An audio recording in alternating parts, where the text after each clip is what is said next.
Storytelling This is place holds such an such outdated fond art. memories. Care to reminisce?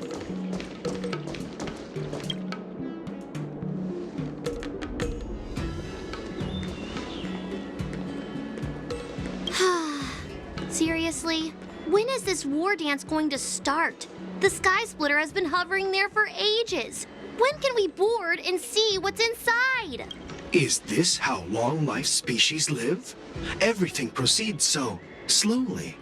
The effectiveness of anticipation in my emotional center is at an all-time high. Oh, I need to drink some coolant. Relax. The Realm Keeping Commission will send boarding notices to all ticket holders. The Gazette said the Sky Splitter will fire a salute before the ceremony starts. I saw the schedule for the first day of the tournament. Can you believe the Ringmaster accepted 4 challenges? And he's just a kid. So, who are you betting on, Bardo? I'm betting on neither. I lost all my credits betting on Roboball games in Taikian. This time, I've decided not to rely on probability games to accomplish my target of getting rich. War dance.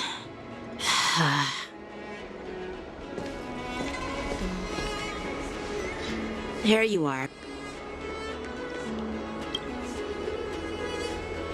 I heard you and Mr. Dan Heng went to meet the judges, and then a riot broke out in the shackling prison. I was so worried about you. Thank goodness you both made it out safe.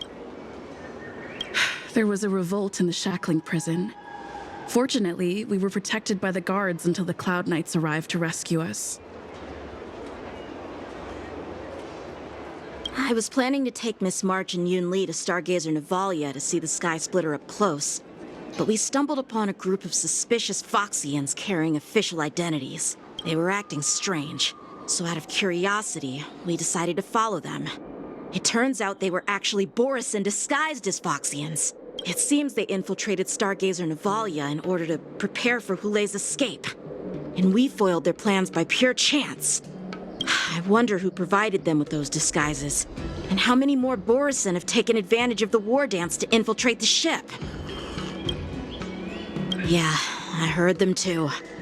But I'm afraid I'll have to disappoint them. I've already reported to General Jing Yuan that I'll give up my role as the Ringmaster. The security of the Luofu is more important to me than anything else. I need to fulfill my duties as a Cloud Knight Lieutenant before taking on the honor of being a Ringmaster. Those tourists just want to see some good sword fights. Anyone can participate in this kind of tournament. It doesn't have to be me. The real challenge lies beyond the ring on the Sky Splitter. If we don't capture the fugitives soon, Hulei will wreak havoc. Obviously, there's someone behind the scenes orchestrating this prison break, intending to spread chaos. If we fail to thwart their evil plan, what honor will be left for us to uphold? Well said. You may be tiny in stature, but your ambition matches that of the Yao Qing's warriors. Hey, this has nothing to do with my height.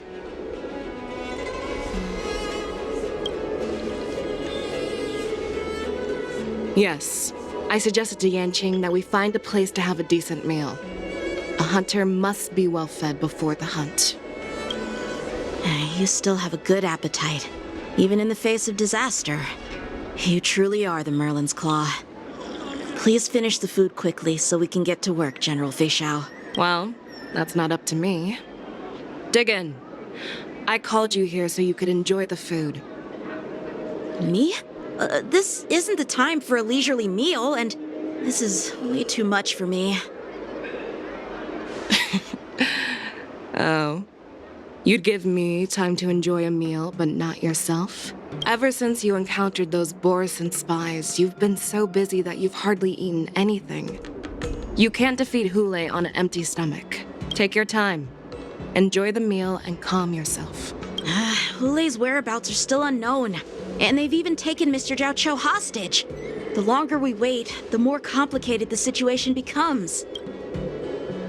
Zhao Cho always said I'm the most impatient person among the Cloud Knights, and I can't argue with that. So, there's no reason for you to be more anxious than me. I've fought against Borson abominations for years, and I know their ferocity and cunning well. The Borson were clearly well prepared for this prison break, and now they are staying in the shadows. They have no reason to rush out into the open. When facing cunning and ferocious prey, the hunter must be more patient, biding their time to seize the golden chance for a decisive blow. Once Hule loses his patience and reveals himself, that's when we'll strike. But when will that time come? Like I said, it's only one meal away.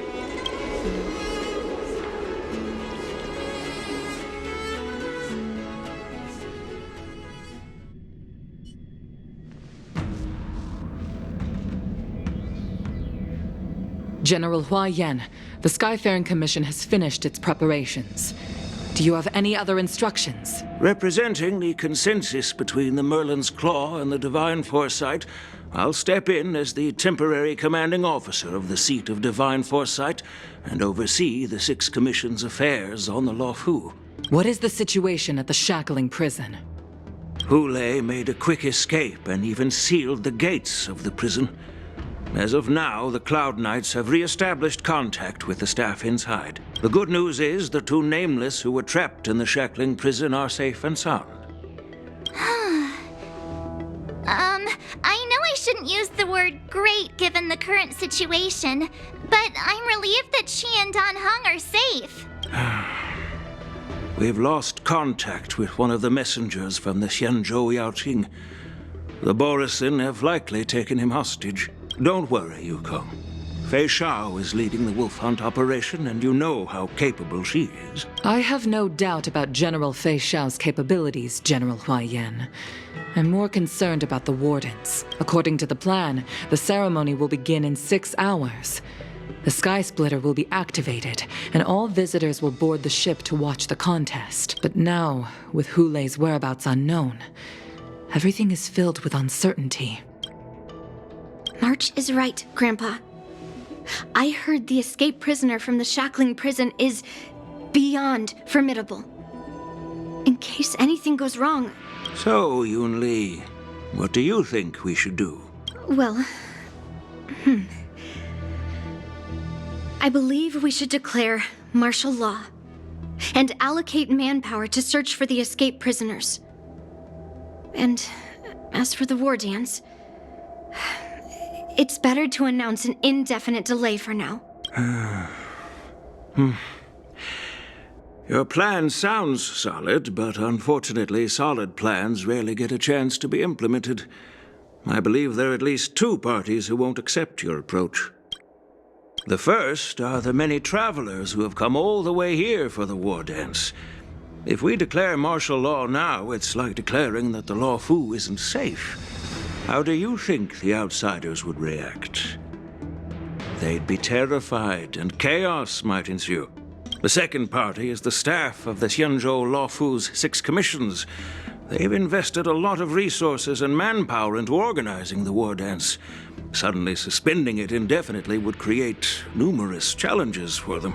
But of course, not everyone disagrees with your idea. Really? The mastermind behind this incident would fully support your opinion, presumably. Hule's escape and your discovery of Borisin's spies at Stargazer Navalia. Even a child could guess that these events were orchestrated. The fugitive is just one piece in the game. The one controlling the pieces wants to spread chaos and suspicion among the people on the Luofu. If we declare martial law and postpone the war dance, we'll fall into their trap and instill fear in people even before Hule actually does anything. So what do we do? We'll search for the prisoners while maintaining order on the Luofu, acting as if nothing has happened. As if nothing has happened? Yan Qing said he'd assist the generals, and now he's nowhere to be found. With the host ringmaster gone, how are we supposed to act like nothing has happened? That's why I called the 2 of you here.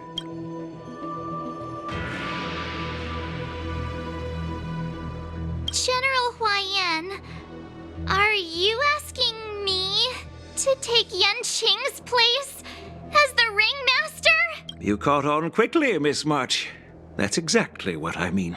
But Miss March is a guest invited by General Jing Yuan, Grandpa. How can an outsider represent the Luofu in the ring?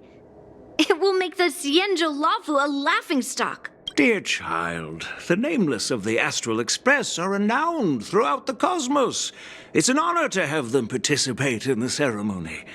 Plus, Miss March is a disciple of the little Cloud Knight Lieutenant. How can she be regarded as an outsider? We can't afford to have any problems during the war dance. I'm entrusting you not only with the honor of the ring, but also with the security of the Sky Splitter. Yukong, please explain to them the rest of the arrangements.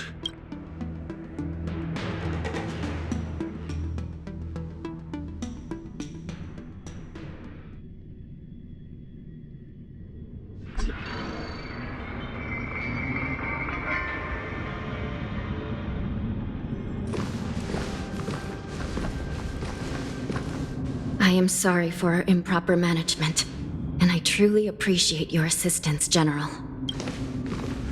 There is no need to apologize.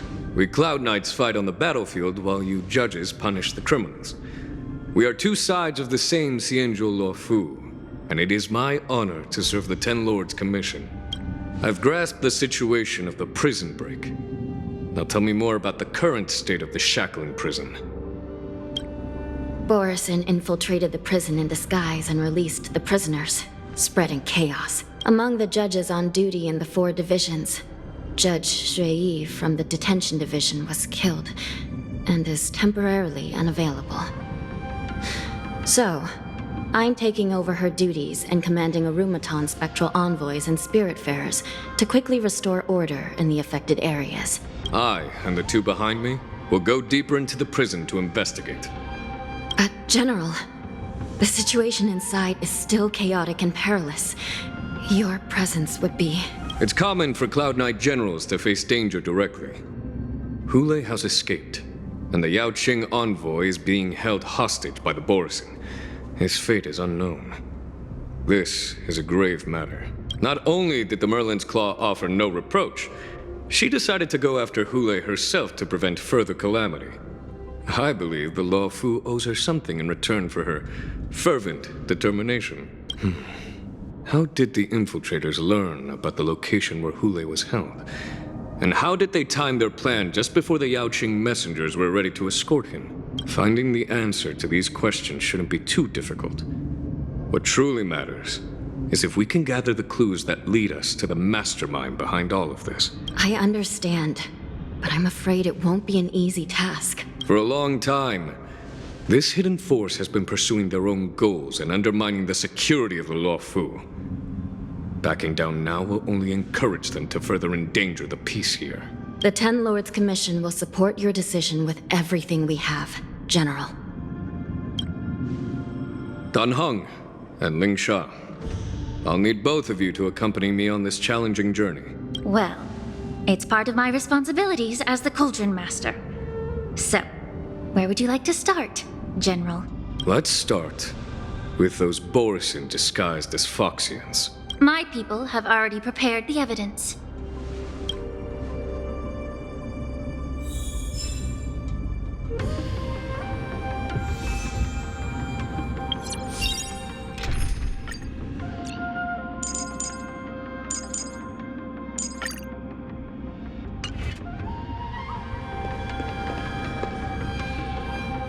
According to Lieutenant Yanqing's report, he stumbled upon a few suspicious Foxians at Stargazer Navalia. After following them, he discovered that they were actually Borison in disguise.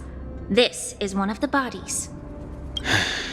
Looking at him now, it's hard to imagine how he transformed into a Foxian.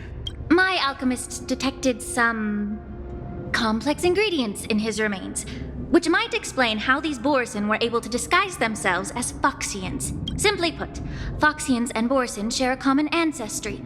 Although they look completely different now, there isn't much genetic difference between them.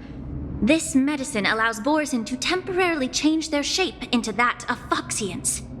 So, in other words, if they stop taking the medicine, Their true form will soon be revealed? Indeed. This means that these Borison have a steady supply of the medicine within the Lafu. The disciples of Sanctus Medicus. Looks like the Alchemy Commission is involved once again. When I was sorting through the prescriptions they used, I came across one called Semblance Reversion Essence. It's designed to help those disciples suppress signs of their Mara-struck forms and maintain their normal appearance. When I compared it to the medicine found in the Borison's body... They're one and the same, aren't they? The medicinal properties and ingredients may differ, but the principle remains the same. Since ancient times, the Borison have always sought to have more powerful bodies, regarding the Foxians as weaklings. Yet, in order to save their warhead, they were willing to disguise themselves as Foxians. Their determination is quite remarkable. If these infiltrators rely on the medicine to maintain their disguise, then following this lead in our investigation seems prudent. Please follow me. Here we are. According to the judge, this area is not yet under control, so we should proceed cautiously. I've captured the nature of the medicine in my sensor. By following the medicinal fumes, we should be able to retrace the steps of the disguised Borison.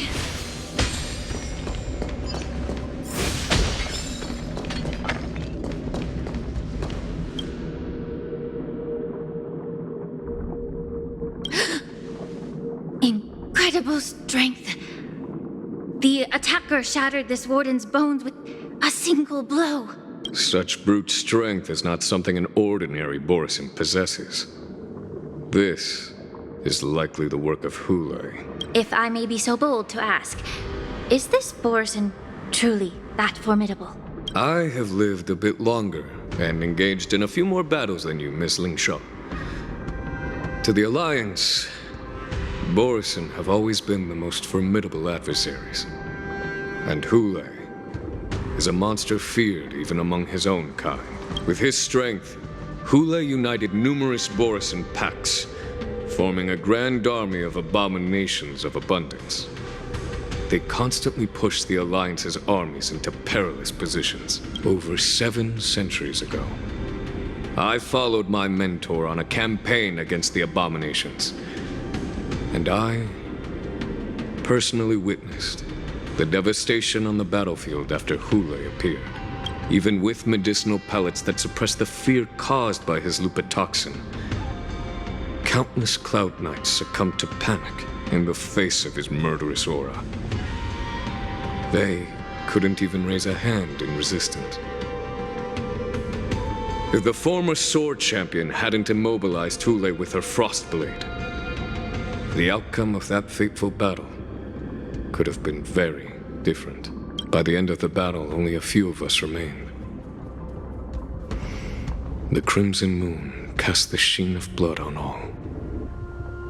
Everything I saw was painted dark red.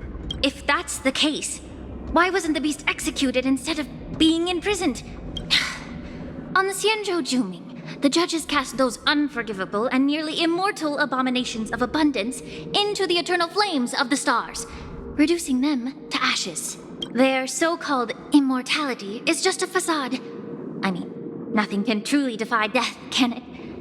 I just don't understand why the Lafu kept this tumor for so long, leading to the terrible situation we're facing now. But I guess I understand. The people of the Lafu are known for their kindness.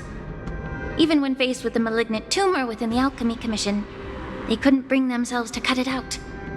Instead, they exiled the healer, who tried to solve the problem, to the Xianzhou Juming. I understand if you hold grudges against me, Miss Lingshaw. I take the blame for the resurgence of the disciples of Sanctus Medicus. As for why Hule was only in prison, I can shed some light on that too. I'm just a healer. I'm not familiar with the past. I'd appreciate it if you could enlighten me, General. All right. Let me tell you more about it as we go.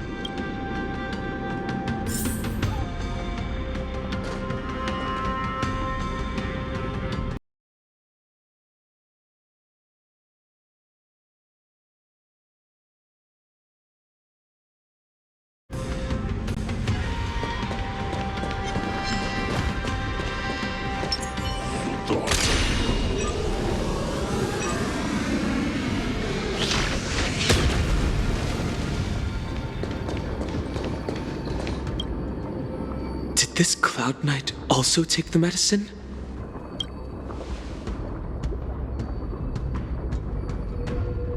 No. This is a Borisin in disguise.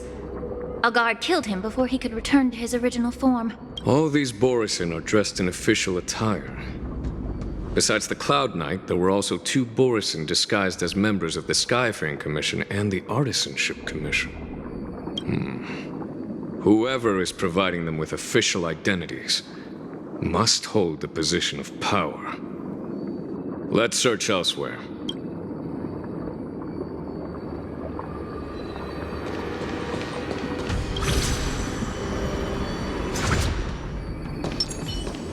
Incense ascends, entwined with ethereal clouds.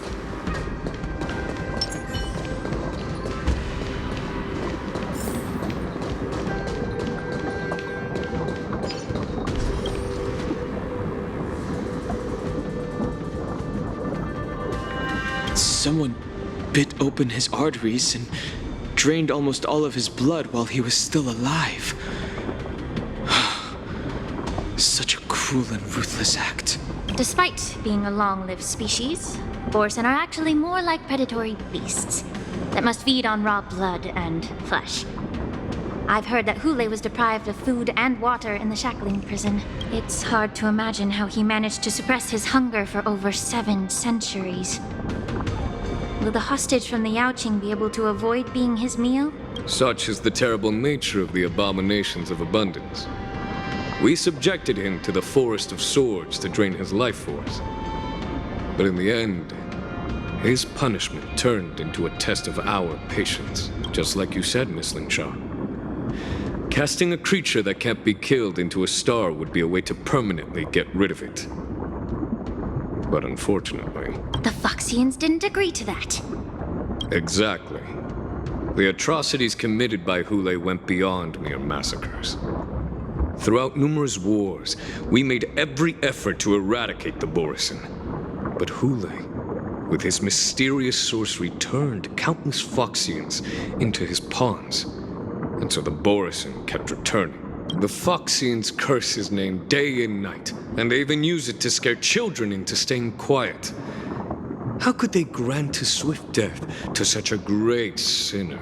I wonder if you know why Hule wasn't taken into custody by the Foxian majority Xianzhou Yaoqing, but instead imprisoned in the Xianzhou Luofu, Miss Linshaw. As you mentioned, your mentor was an exceptional warrior and was the one who defeated Hule, an extraordinary achievement. Therefore, the Marshal placed this feral beast under the jurisdiction of the Xianzhou Luofu as an honor, I assume? It seems you have a major misunderstanding about this arrangement, Miss Linshaw. Allow me to explain it to you.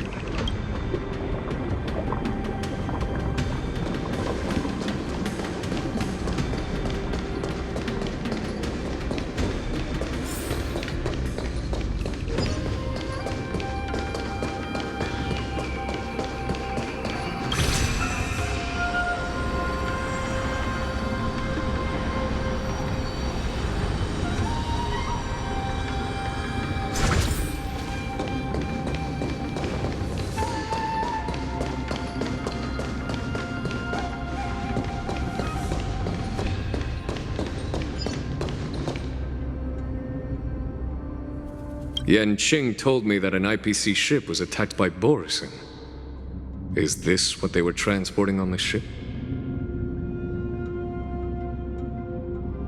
Yes. The Artisanship Commission and Alchemy Commission conducted a joint examination and found that the parts of this machine are made from specially refined Borisin biotissue. I heard the Intelligentsia Guild has been researching the biological properties of long-life species, hoping to make medical or combat-related discoveries.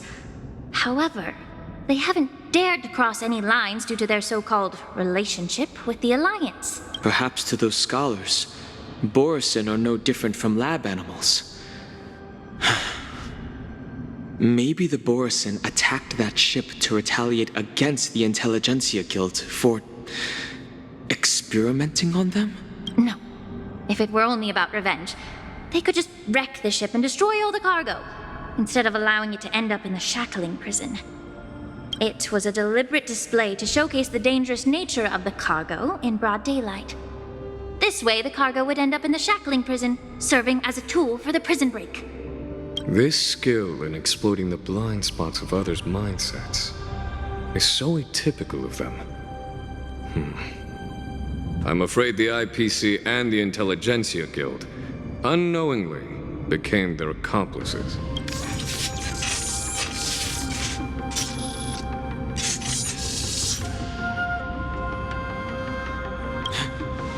Watch out! This thing is still alive!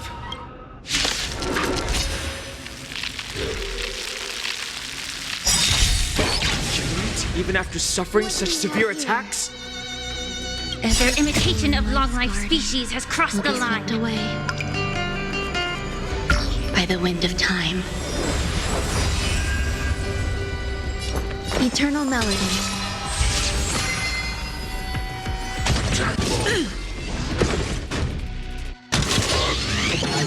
Enjoying yourself? The mood is set just. Let the show begin!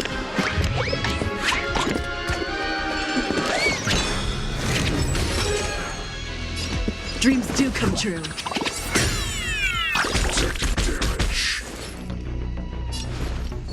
Oh, a weakness. Stab in position.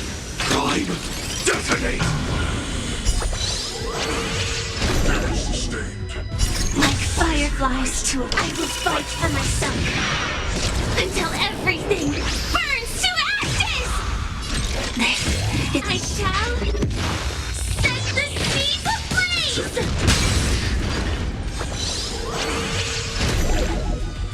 A picture of grace and elegance. Pay attention. Shutting down.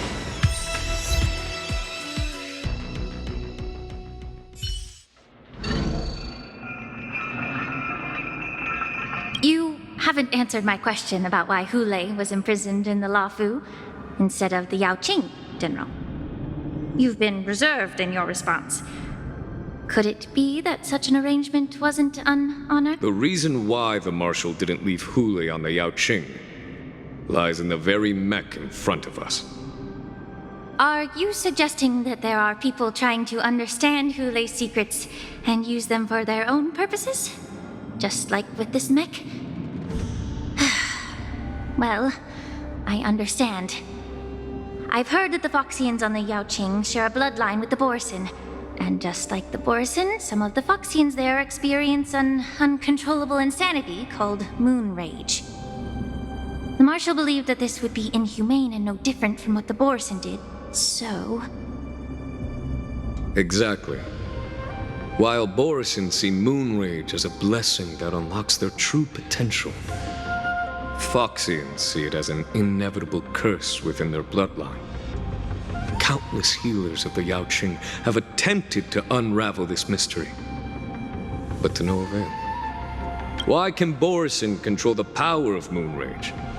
Can we Foxians break free from this curse? These questions were asked frequently. Each questioner had good intentions. But the road to catastrophe is paved with good intentions. To the Foxians of the Yaoqing, Hule was not only the warhead of the Borson, but also a monster that could be the subject of much research. Hule thus became a poison that corrupted people's minds without their knowing. That's why the Marshal decided to imprison Hule and the Lafu. It wasn't an honor, but rather a warning. Because such selfish pursuits in the name of good intentions once led to a tragedy on the Lafu that served as a warning to future generations. This edition of Imbibitor Lunae. By imprisoning Hule and the Xianzhou Lafu, the Marshal both suppressed the dangerous intentions of the Yaoqing Foxians and warned the Xianzhou Lafu to refrain from repeating its mistake. That was a necessary trade-off. The Xianzhou Alliance is not solely about the Xianzhou natives. Only when all three races Foxian, Videodora, and Cienjo natives form an alliance, will there be a promising future for all. Thank you for enlightening me. Was it for the same reason that you traded off my mentor to the Cienzo Zhuming, only to stand idle and allow the resurgence of the disciples of Sanctus Medicus? You said that I couldn't bear to cut out the malignant tumor within the Alchemy Commission, but instead exiled the healer who tried to solve the problem to the Cienzo Zhuming. But did your mentor tell you her good intentions led her to perform certain healing arts on Dun Hung, who had just finished his hatching rebirth, so that he would regain the memories of his past life? What did you just say? She believed that restoring the High Elder's knowledge of his past life would allow the Videodora to resume their duty as the guardians of the Ambrosial Arbor, quelling the strife within their clan and bringing everything back on the right path. But just as I mentioned earlier, the road to catastrophe is always paved with good intentions. Since then, the 6 charioteers decided that the Alchemy Commission would no longer have a cauldron master, until your arrival now. If that's the case, I should thank you for protecting my mentor by exiling her, General. Quite the contrary. I should be the one thanking you. Thanking me? All I ever want is to have a clear conscience. However, can long-life species truly achieve that goal in their long-drawn lives? For example, you were implicated along with your mentor and forced to leave your homeland without knowing the truth.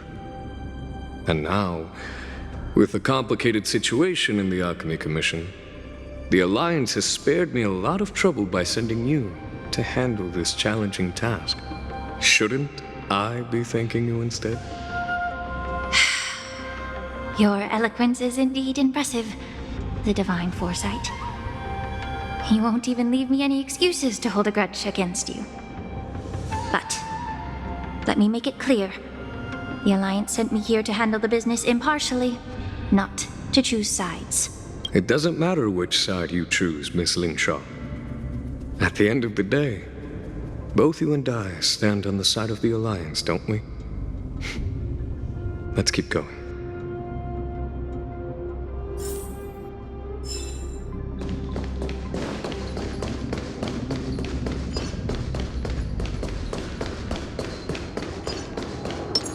Incense ascends, entwined with ethereal cloud. Sound lingers.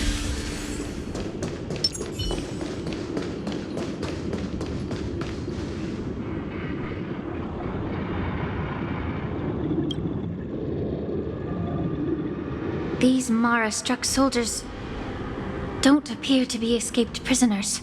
How can you tell? These soldiers are fully armed. Obviously, they didn't hastily join the battle.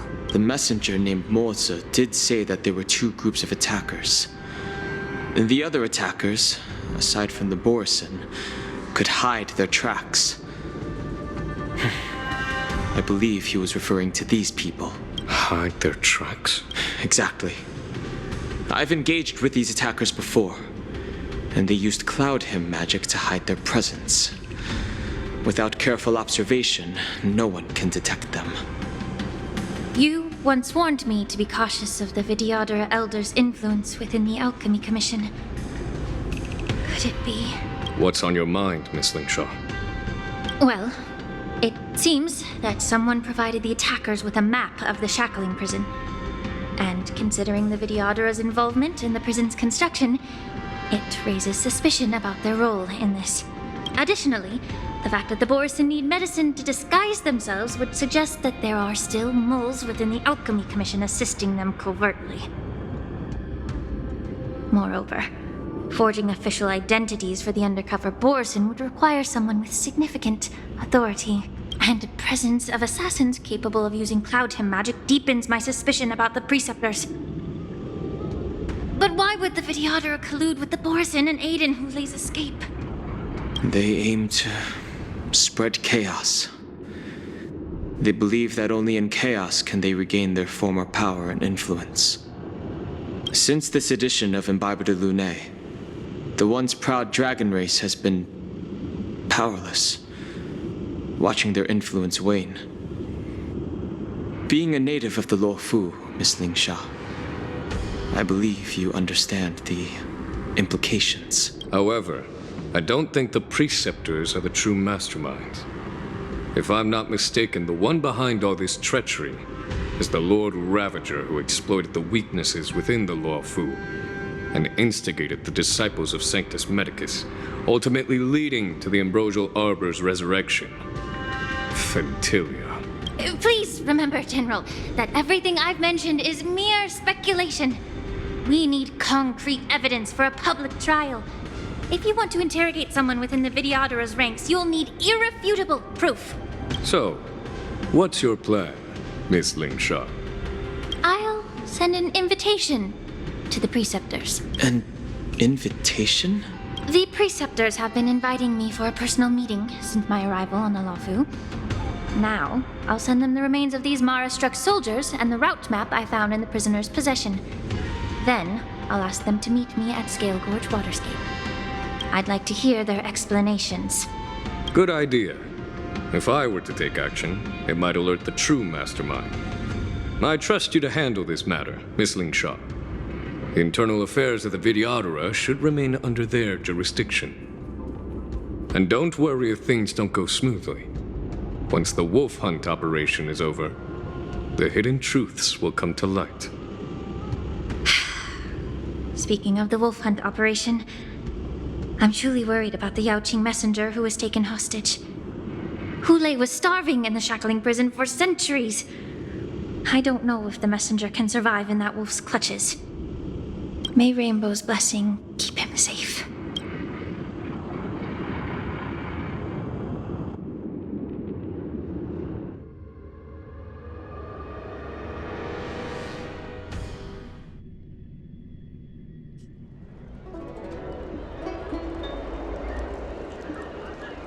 As I said, I'm a healer.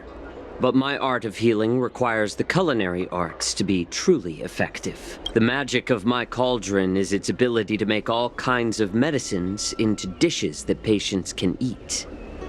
When simmered and cooked together, any kind of medicinal herb or ingredient becomes a delightful delicacy. Delicacy? But isn't that just one flavor overpowering the others? Well, you have a point. Let me ask you this. If there's a fussy child who refuses to eat green peppers, what's the best way to make him eat them? Stuff the kid's mouth with the green peppers and cook him alive in a pot. You have quite the sense of humor.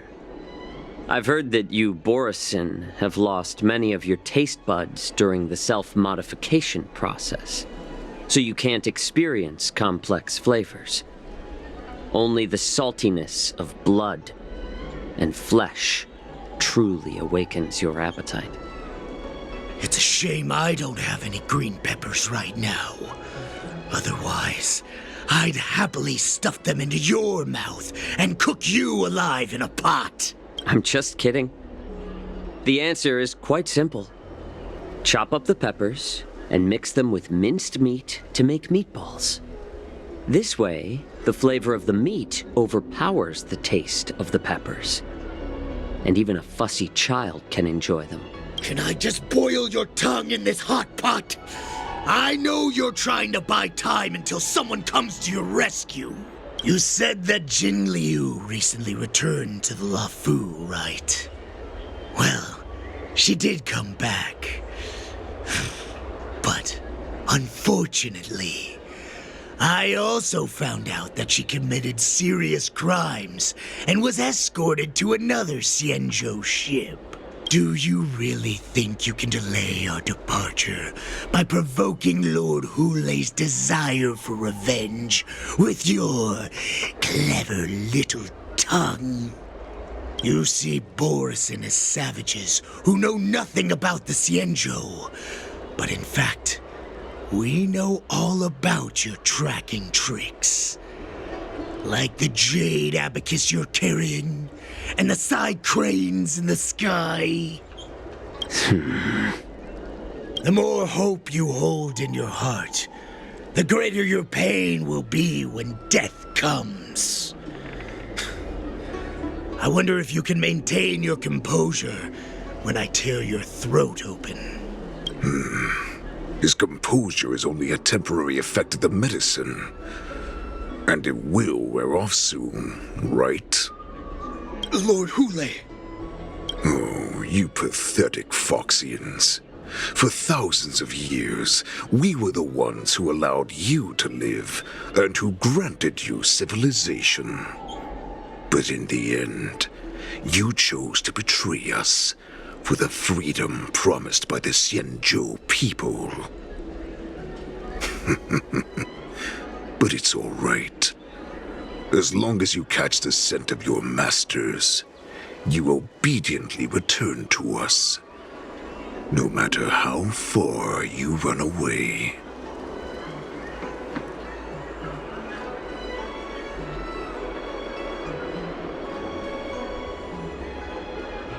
Hule, have you ever wondered why it took them 7 centuries to come to your rescue? The Borison's era has long passed. Did they ever tell you these harsh facts before giving you hope for returning home? Lord Hule? Now they're being crushed by the Merlin's claw of the Yaoqing. By a Foxian. They're hiding in remote corners of the cosmos, trembling with fear like a wounded beast on its last legs, reaching out desperately for any fake hope of salvation, which in this case is you. The Merlin's claw of the Yaoqing. A Foxian? Very interesting. Tell me, Mock Talk. Is he speaking the truth? He isn't lying. That lowly beast was a war slave who ran away from our pack. Cannon fodder, a thief! She stole our power and used her knowledge about us to fight us, using every dirty trick in the book! And she bested you, Mock Talk. Fairness is but a pathetic excuse for the dead and defeated. Since our great pack has fallen apart, who told you that I was alive? And who sent you here?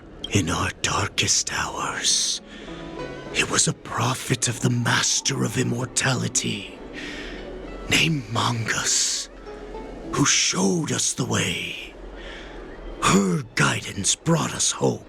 This prophet, Mongus, what does she want? The prophet made this proclamation. The Borison have been divided for too long, and only your return can unite all the packs, restoring us to our former glory. That's when we learned that you were still alive. It must have been a manifestation of the Master of Immortality. And the prophet told us that the Foxian general of the Yaoqing would take you to her ship during the Lafu's war dance, and that it would be our best chance to infiltrate and free you from your prison. And just as she said, we did it!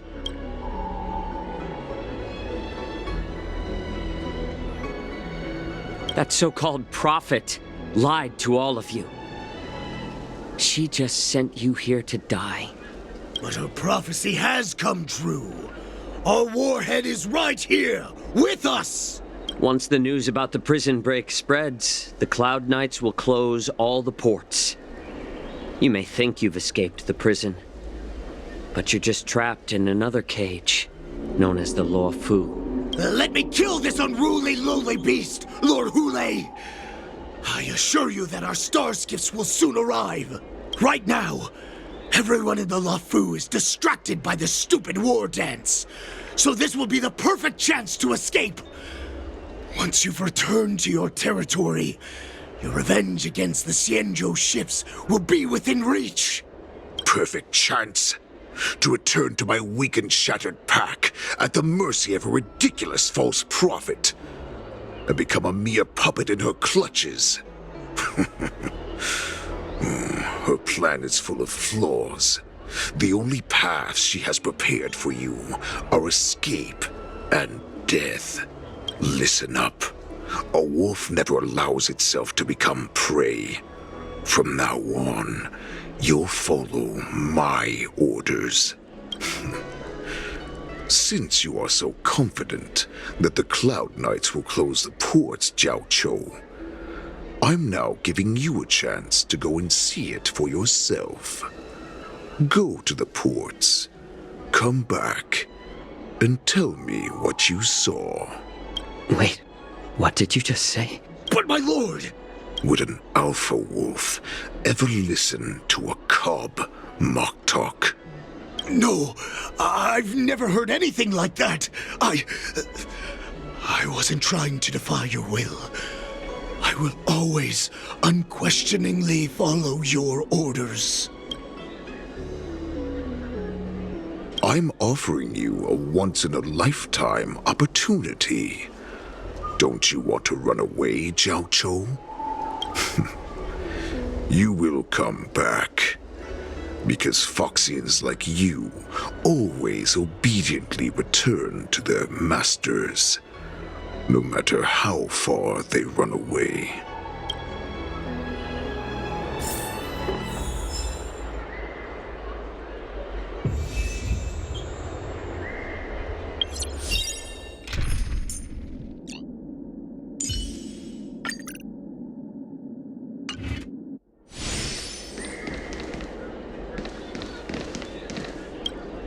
You know why I'm letting you go. Head to the port and report back to me. Let's see if they really closed it like you expected.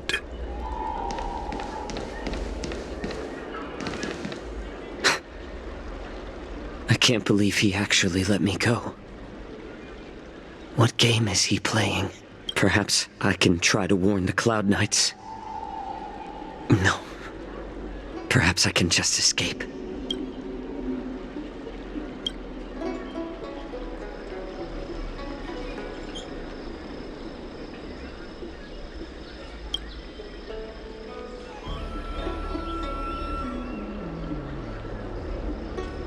Just as I suspected. He's testing me. The Cloud Knights must have been aware of the situation inside the shackling prison for some time.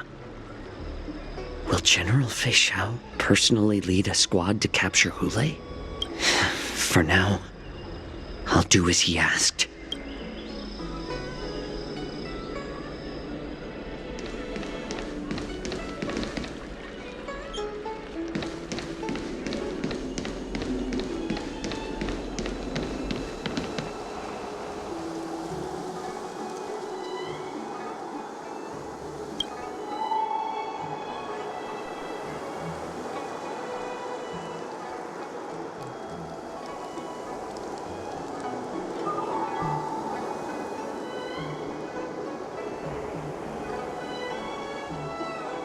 Would you like to board my star skiff?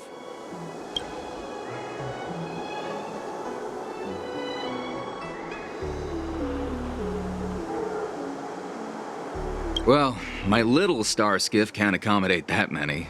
But I have a larger one that will arrive in less than 15 minutes if you need it. So, where would you like to go? We need to hurry wherever we're going. The war dance is about to start, and the Skyfaring Commission is prioritizing star skiffs heading to the Sky Splitter.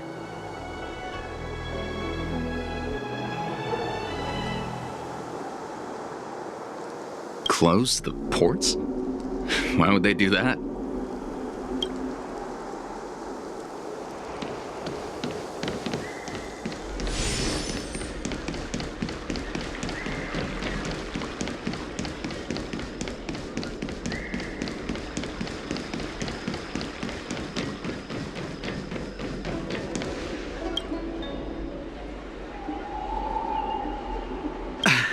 I'm sorry, but the Realm Keeping Commission Chancery is currently closed. All the officers and officials have been reassigned to assist in the war dance.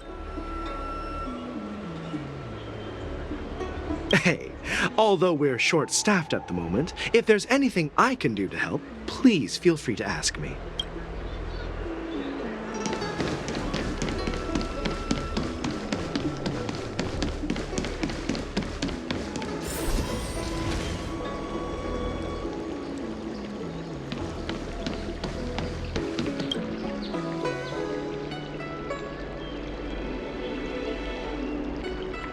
Hey there. I noticed you'd been looking at me for quite a while. Do you need my help? Understood. Please come to me if you need any help.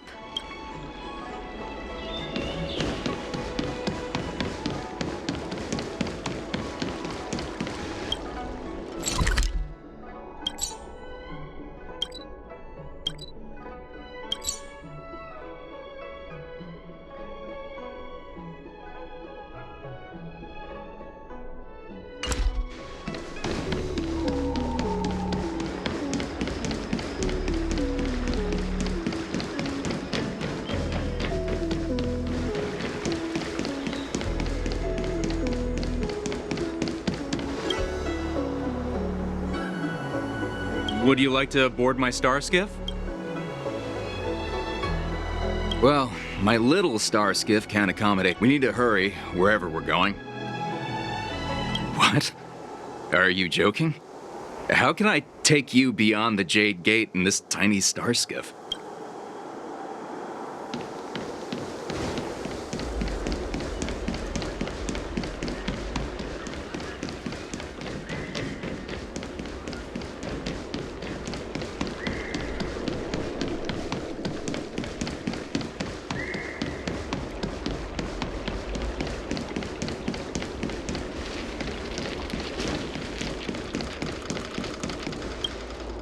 Stop asking.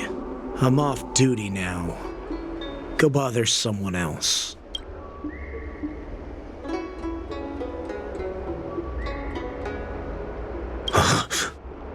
You're not one of us, but I smell a familiar scent on you. The Warhead sent me here to check on the situation. No, not at all. Instead, the Skyfaring Commission is clearing routes to prioritize star skiffs heading to the Sky Splitter. This will make our ships more noticeable when we try to escape.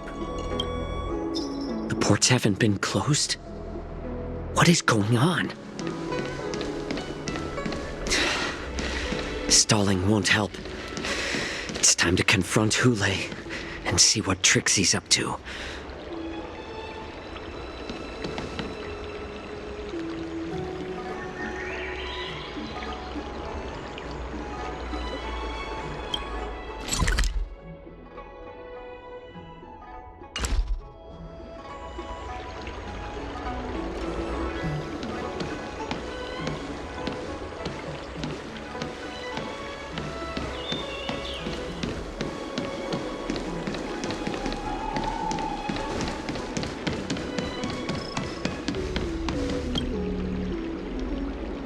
Hey there. I noticed you'd been looking at me for...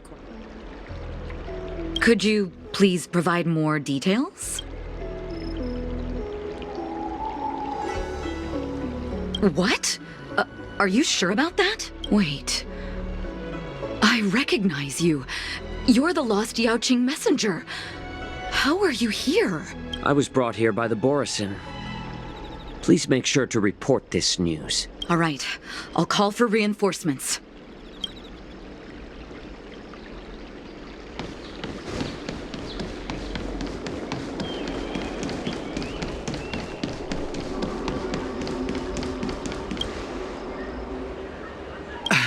I'm sorry, but the...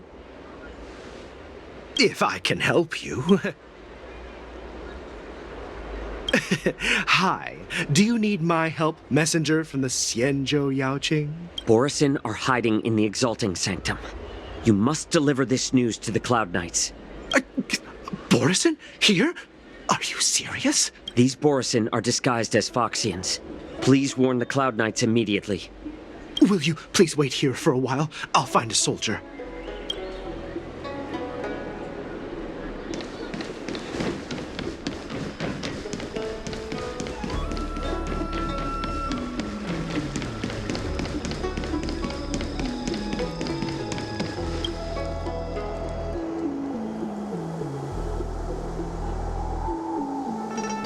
Would you like to board my start?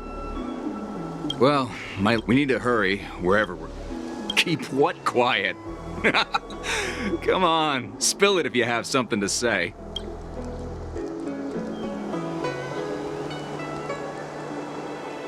The Realm Keeping Commission? It's right up ahead. Look, I've got a business to run, so why don't you go there yourself?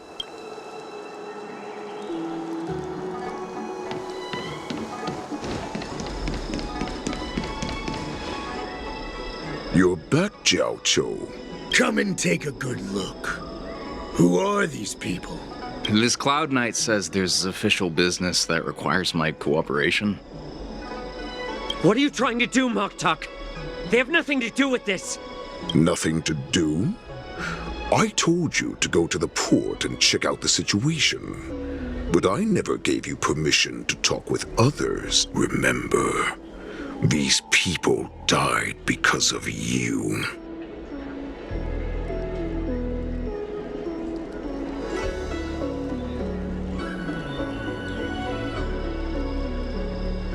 You want to prove to me that you hold everyone's lives in your hands, right, Hule?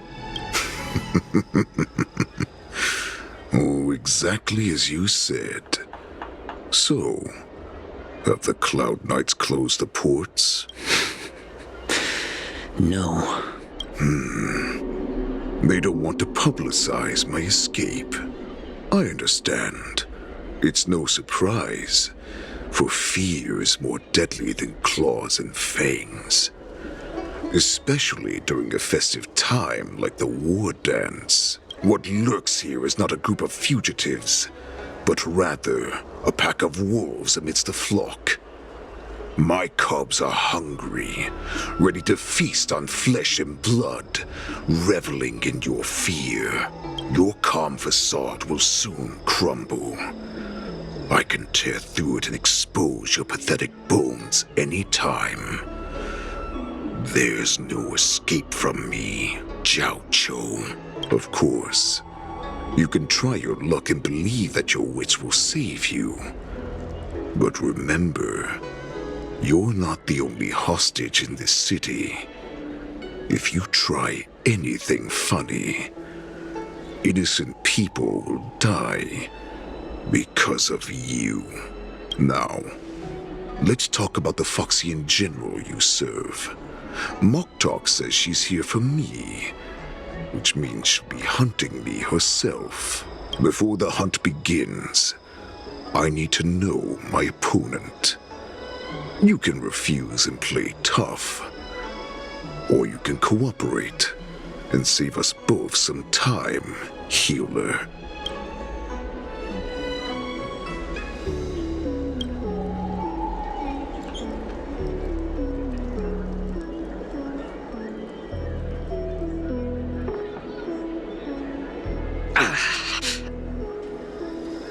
Good. At least you didn't try to draw attention with a scream. That way no one will die in vain. Fine. I'll tell you what you want to know about her. But I expect something in return. What makes you think you're still in a position to negotiate with me? You can torture me until I talk. Or let's save us both some time. Warhead. Here's the question that's been bothering me. How have you managed to survive and endure centuries of torture? Borisin aren't supposed to live that long. or possess such regenerative abilities. So, is that why the Shenjiao Yao Qing wanted to take me away? To some, I'm a hostage, but to others, I hold the secrets they desire. I still remember, in the early years of my captivity, the Foxians came and went. They extracted my blood and marrow, trying to unravel the mystery of moon rage. They wanted to conquer their fear of the Borisin and free themselves from their bloodline. Unfortunately, they failed to uncover the secret. So, they resorted to the most brutal punishments they could imagine. Some seek power to destroy their enemies, while others seek power to become their enemies. Which one are you, Jiao Chou? Ah, I see. You're the most pitiful of them all, healer of the Yao Qing. You seek power to share it with others and do good. Well, then let me tell you the answer you seek. In our ancient legends, Duran, the ancestor of the Borisin, was dissatisfied with his limited lifespan and power. He yearned to dominate the skies and become the master of all the stars. To achieve his goal, he sacrificed the lives of countless Borisin and Foxians, pouring them into the spring bestowed by the Master of Immortality. Through a form of genetic sorcery, the water gave birth to a miracle. The lunar embryo. Duran ascended the birthing bed and obtained what he desired. A heart in the shape of a deep red full moon. He cut open his chest and replaced his original heart with this crimson moon. Laugh all you want, but only I know the truth behind every word. This moon heart beats within the body of every generation of the Borisin warhead. In the ritual that decides the new warhead, the successor cuts open the previous warhead's chest and consumes the divine heart, thus possessing it as their own. Devouring is the true essence of life, allowing us to endure and thrive. It gathers the life essence of all the prey we consume, making us stronger and stronger. I thought all hope was lost after 7 centuries of torment. But now, this heart is beating once again. All right. Now it's your turn to tell me everything about the Merlin's Claw. Jiao Chou, I found you.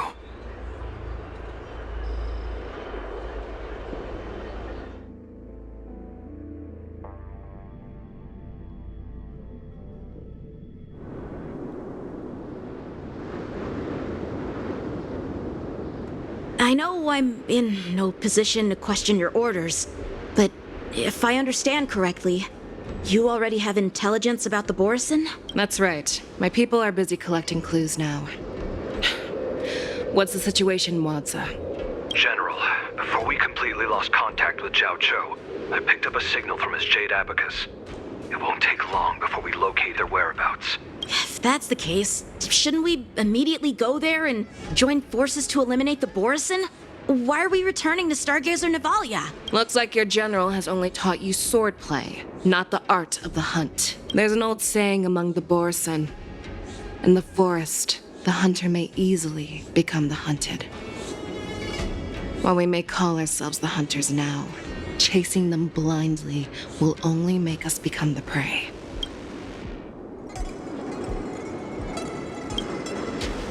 Are you joking, General?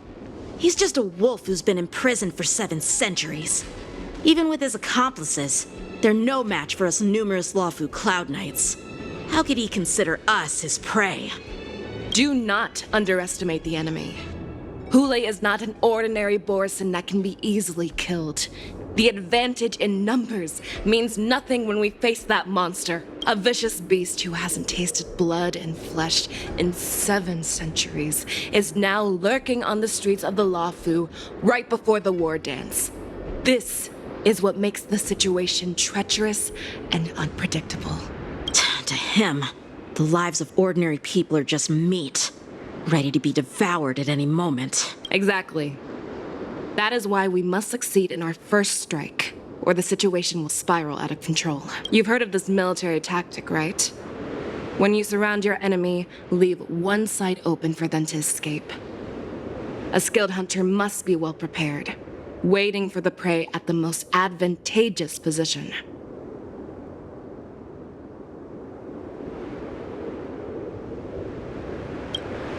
What would we do if we were the escapees from the shackling prison? While we can disguise ourselves and blend in with the crowd, we don't plan on staying here for long. In this case, what do we need most now? A star skiff to get us out of the Lawfu. The Borison we discovered at Stargazer Navalia were actually preparing a vessel for their escape. We predict their next move, and we take them down. Let's start from where you found those Borison and corner our prey.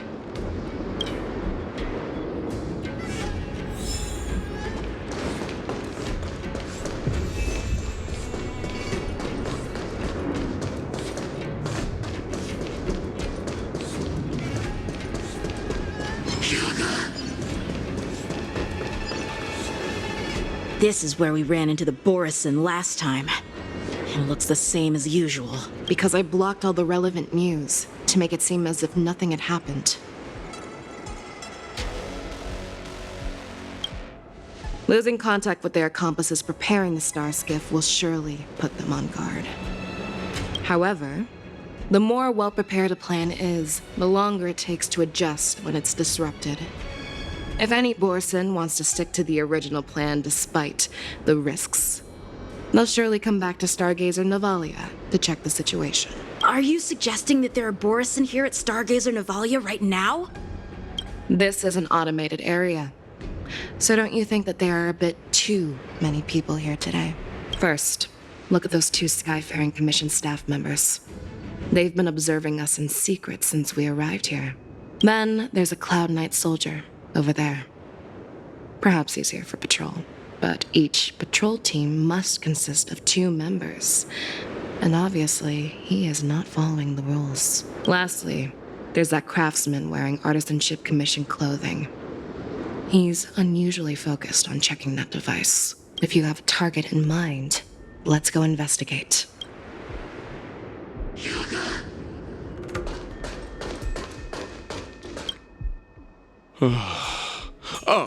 Lieutenant Yanxing and General Fei Xiao? You're aware of the Borison prison break, right? Yeah, I've received the news, and I'll be on the alert. Looks like you've been keeping an eye on the Sky Splitter. Have you noticed anything unusual? No, everything is normal on the ship. Nothing out of the ordinary. This is not a location for a Cloud Knight on guard duty, is it? Well, this spot offers a great view. Are you here to keep an eye on the Sky Splitter? Yes. You've been observing the Sky Splitter for a while. Have you noticed anything? Honestly, just watching the ship from here isn't too thrilling. I wish I could go on board and witness Lieutenant Yanxing's contests. Speaking of which, Lieutenant Yanxing, aren't you supposed to be on the Sky Splitter? Is it all right for you to be here instead? Thank you for your concern. but I have more pressing matters to attend to.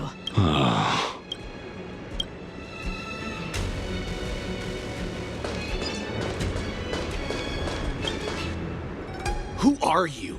Don't you know that Stargazer Navalia is on lockdown now? Hey, chill out.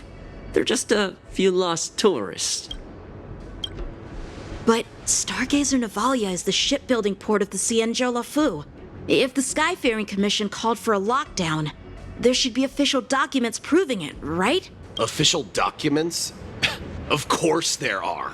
The Cloud Knights are aware that some people have infiltrated this port. That makes perfect sense. So you're now investigating the Borison? Yeah. We've received orders from the higher-ups, so we've blocked off this area to prevent any interference with our inspection. Thank you for your understanding.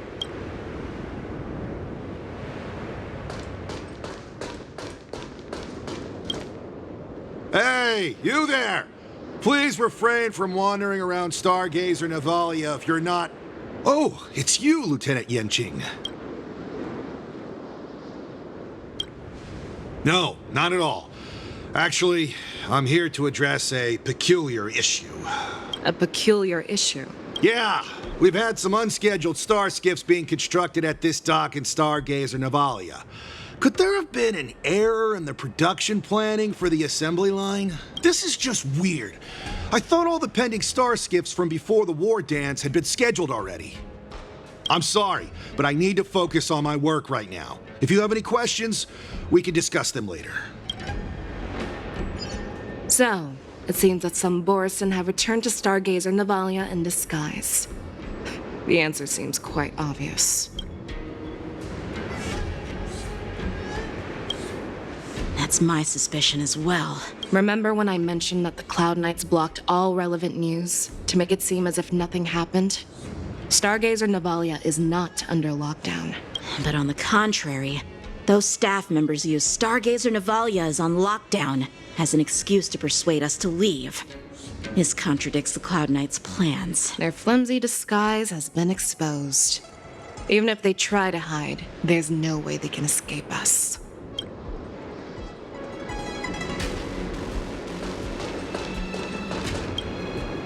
Why are you still here?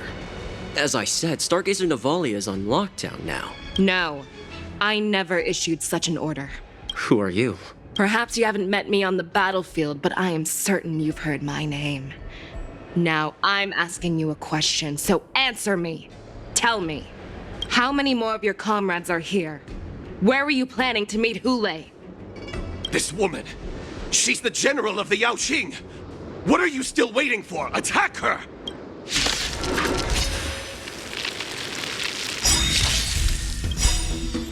Good times never last. Time to say bye.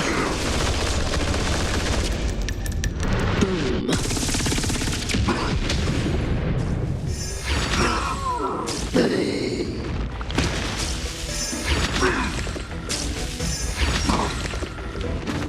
Run! Tell Lord Moktok about this!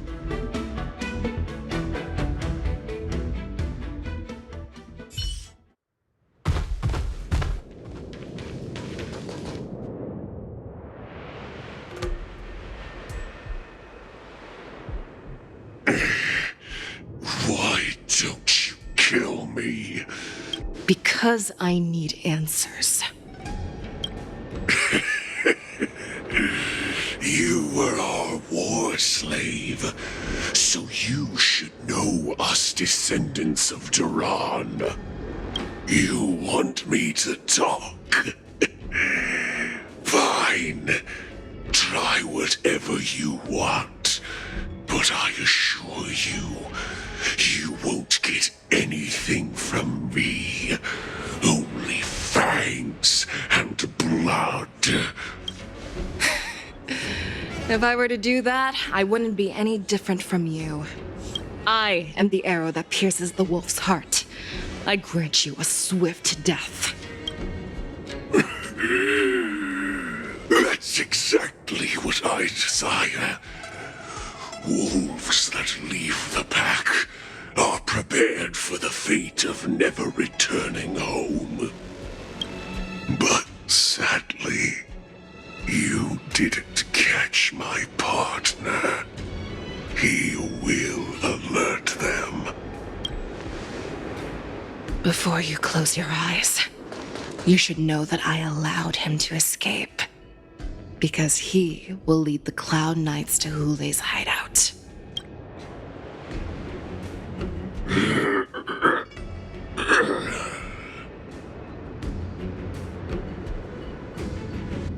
Is this how you leave one side open? You let that Borison escape so you could track him? This is the most common hunting tactic used by Borison. I know the methods of these abominations all too well. They always leave an escape route for their prey, allowing them to flee in fear. Then they chase them like it's a game. Borison get great satisfaction from the last struggles of their victims. Have you witnessed these things firsthand? That guy called you a war slave. What exactly have you experienced? Well, just a hazy past that I can barely recollect. Long ago, I was one of them. The word Borison was only used to refer to those wolf masters. I'm a Foxian who was born in one of the fallen territories. In their eyes, we're mere consumables. Cannon fodder used to slow down Xianzhou attacks on the battlefield. But you survived. And not only that, you became the general of the Yao Qing. If I get the chance, I'd love to hear stories of your past, General. Speaking of stories, you've reminded me that now is not the time for them. Wadza, we've sent the warning from Stargazer Navalia. What's the situation on your end? I've found them. Zhao Cho is trying to stall Hule, and he signaled me to not reveal myself. Trust his judgment and keep watching. We'll be right there. I believe the warning we sent will stop Hule from attacking Stargazer Navalia. What will he do next? The hunt is not over yet. Stay safe, Zhao Cho.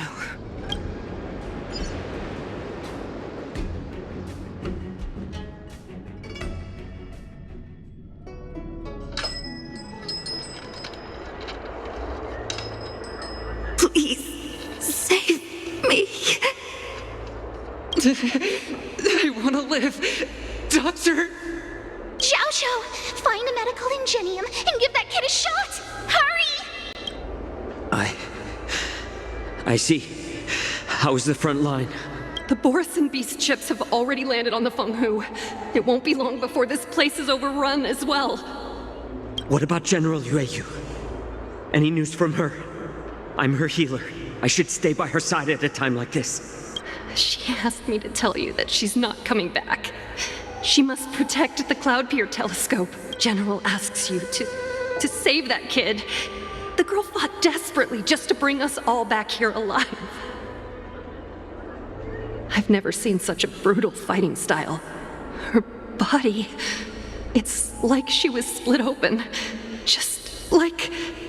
Oh, her blood pressure is dropping. Do you hear me, Xiao Shou? Loud and clear. Get me some tumble dust. We've got to start the operation right now. I will bring her back. Is that why you're so determined to learn my secrets? Do you hear me, Zhao Cho? I do. Loud and clear. So she saved you all in that great battle on the Xianzhou Fenghu 3 decades ago.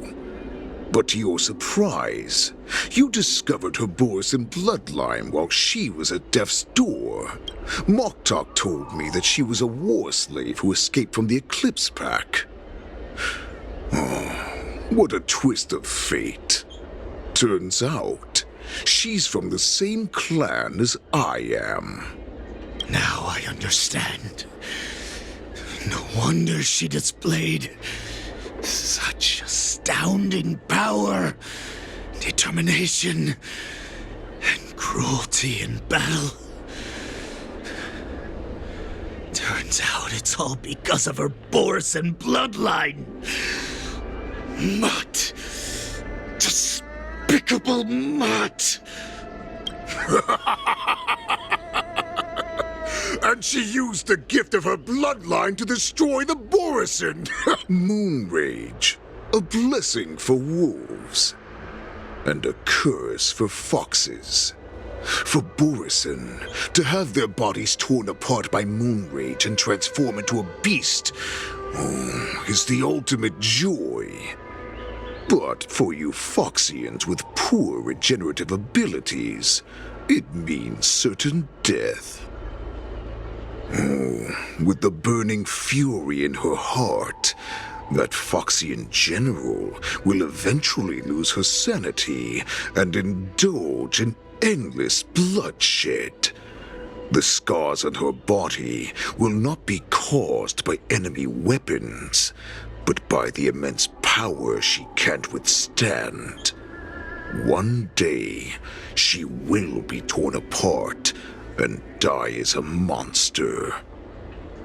And in return for saving her life, you intend to give everything to solve this impossible puzzle. Hule, do you know the saddest thing about being a healer? All this time, I've devoted my life to bringing back those who sacrificed their lives to monsters like you. I exhausted myself, and my hands trembled. But I believed everything I did was meaningful.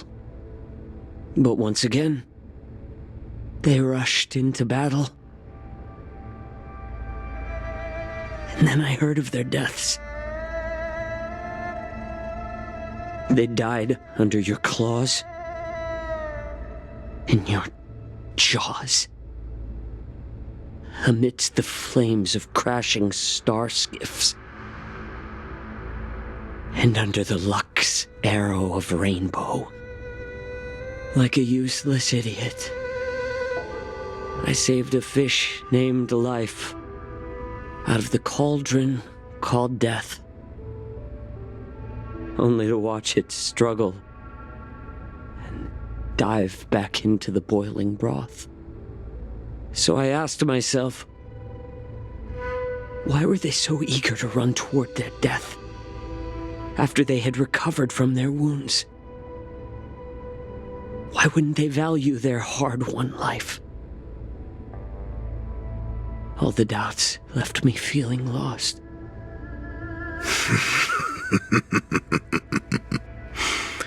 I can smell your desperation, all the way down to your bone marrow. Eventually, I realized that their deaths held value.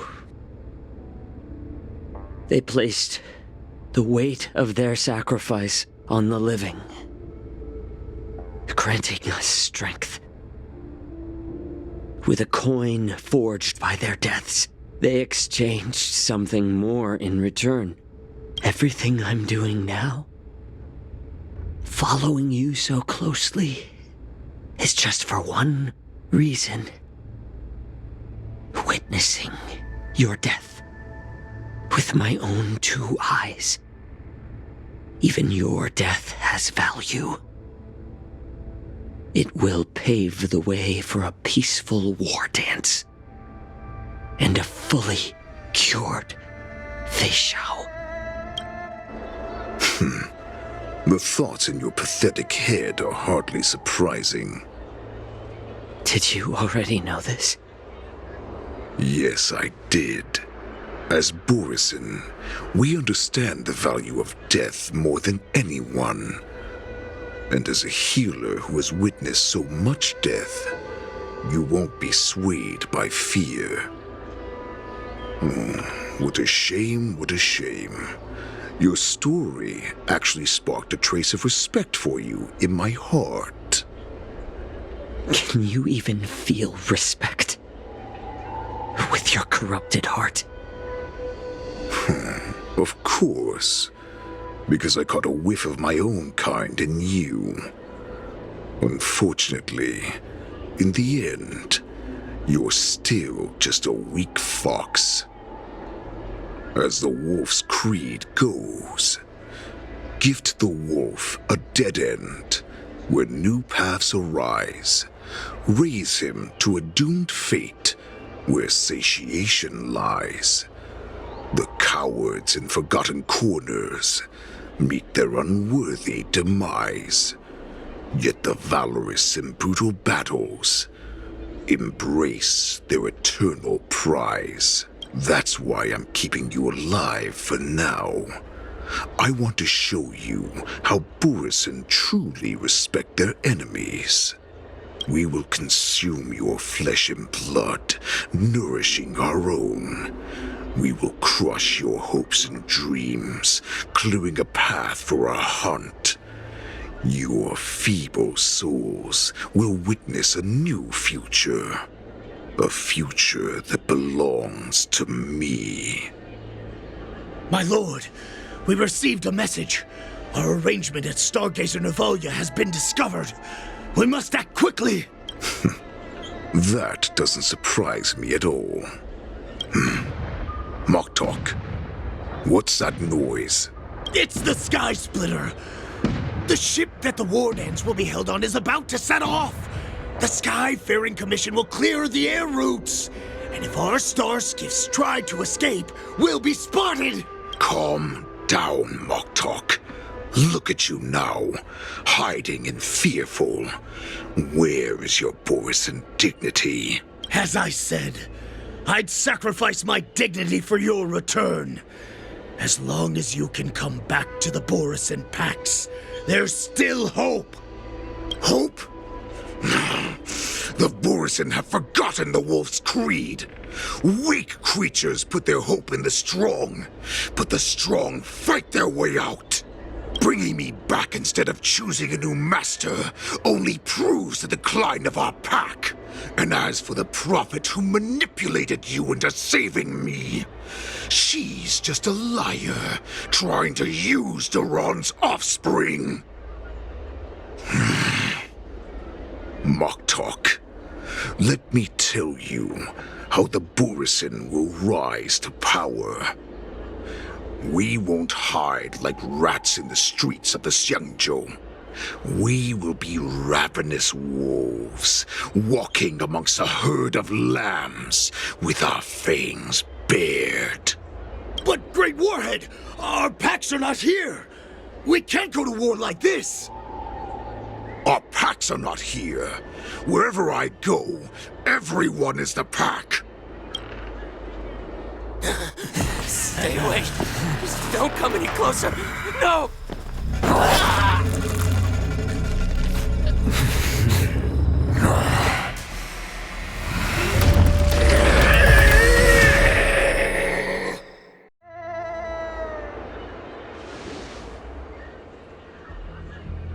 Moktok, we're the apex predators at the top of the hierarchy. As wolves, we create fear. We don't become servants to it. If you're blind to the path, I will be the crimson moon that lights the way for you. Share my crimson blood with our brethren. Use it to infect those Foxians and strike fear into their hearts. Now, you devious monkey, come out and face me. Chow Chow. Moza. Run. No, he can't run, and neither can you. You've come at the right time, monkey of the Yaoqing. Tell your general.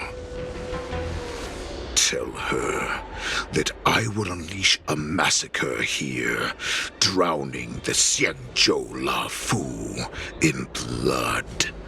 From this moment on, wolves bearing my blood will hunt on every street, feasting on the followers of that devilish archer. Follow me, my cubs. We shall stride among the prey. Give the wolf a dead end when new paths arise. Raise him to a doomed fate where satiation lies. The cowards in forgotten corners meet their unworthy demise. Yet the valorous in brutal battles embrace their eternal prize.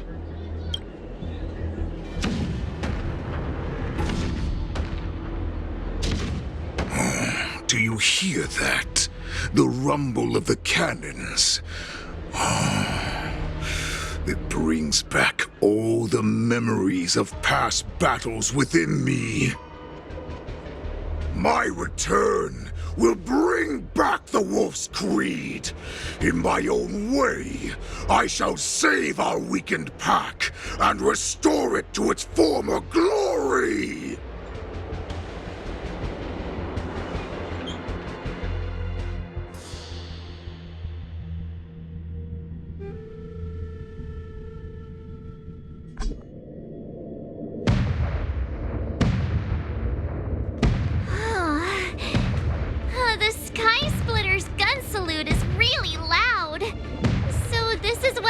Dance is actually like? I feel like my eardrums are going to burst.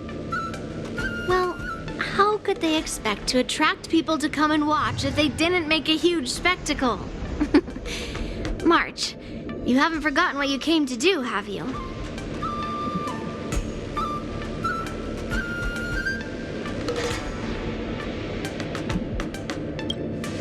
That was the mission my grandfather entrusted to me. You just relax and keep guard over the ring. As the saying goes, the disciple takes the toil of their master. Remember, you are here under the identity of a Luofu swordmaster, taking the place of your no-good master Yenqing as the ringmaster. But what am I supposed to do if my opponent for this round is super talented and just wipes the floor with me in seconds? I'm still a beginner in swordplay. I don't know where I got the confidence when I agreed to help General Huayan. Come on, there's no need to worry about that. If you are defeated, then your opponent shall have to answer to me. Although, if that happens, the honor and the glory of the Xianzhou Luofu shall all be taken by the Zhuming. Master Yun Li, please, I'm about to compete. Can you say something that will give me a little confidence? March, think about the great storms that you, nameless of the Express, have weathered along your many journeys.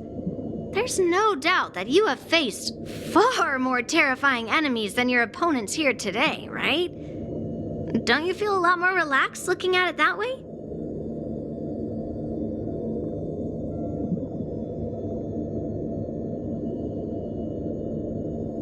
I've trained hard in the art of swordplay over these few days. It's time for me to get in the ring and prove myself. Let's go!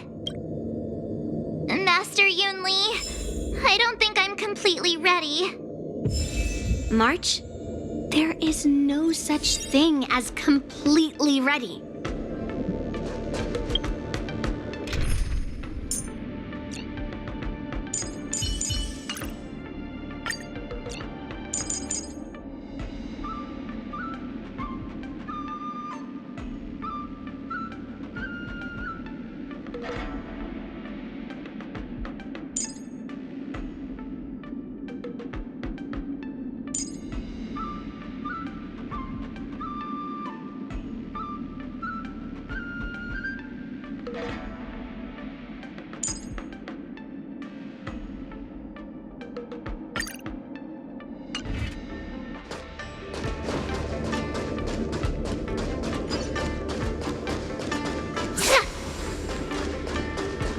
Miss Yun Li, Miss March, this way, please. I was informed of your arrival by Madame Yukong and came to greet you personally. The news that you will be the ringmaster in place of Lieutenant Yanqing has been made public, Miss March. Just now, as I passed the contestants' hall, I overheard them all discussing this news. The most common question I heard was, who is March 7th? If they ask you this, how will you introduce yourself? Do you have something prepared?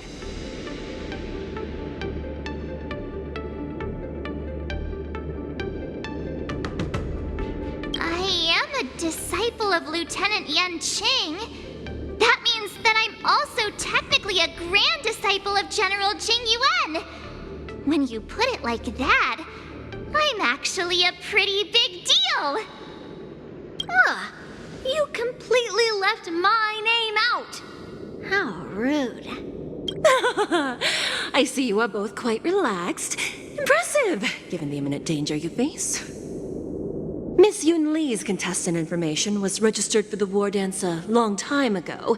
However, as a last-minute entry, the Skyfaring Commission has taken care of the necessary procedures for you, Miss March 7th. Please, follow this path. The contestant hall is just up ahead. Thank you, Miss Shikwe. Come, let's take a look around the contestant hall. So, this is the contestant hall.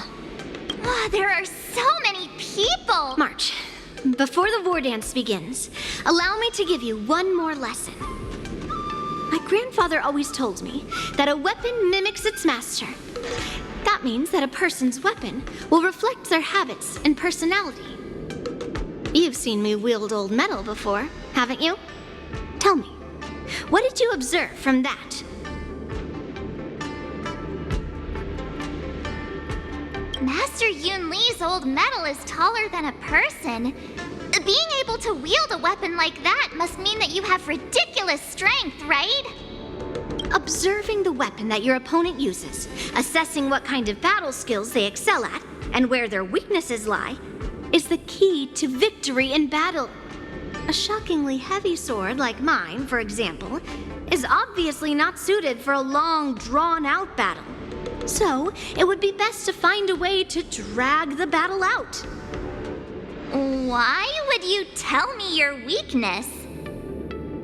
That's the only way to ensure that we have a fair fight, don't you think? I don't want to see you go and lose to someone else, after all. Now is a perfect opportunity to learn how to evaluate your opponents. Let's use the people here in the contestants' hall to practice. If you know yourself and know your enemy, you will not lose in 100 battles. Know myself and know the enemy. Let's see, who should I ask first?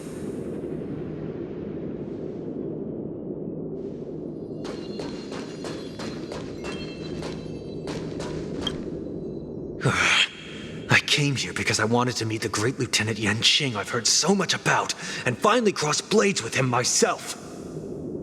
Who would have imagined that he would take a disciple and have her be the ringmaster in his place? This is no more than running away from a fight, and is a great dishonor to the Yaoqing. This last-minute replacement, March 7th. Who exactly is she?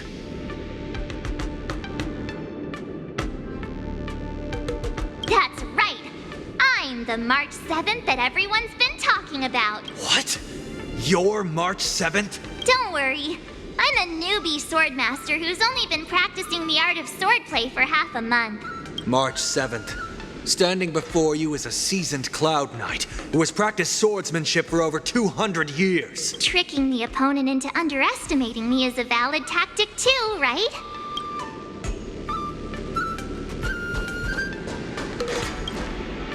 Ugh. I am not used to wearing clothes like this at all. Oh! You're March 7th. The stand-in for Lieutenant Yanqing, correct? That's right. And you are? As you can see, I am the journalist entrusted with interviewing contestants on site. I see the Skyfaring Commission has really gone all out as the host. Interesting.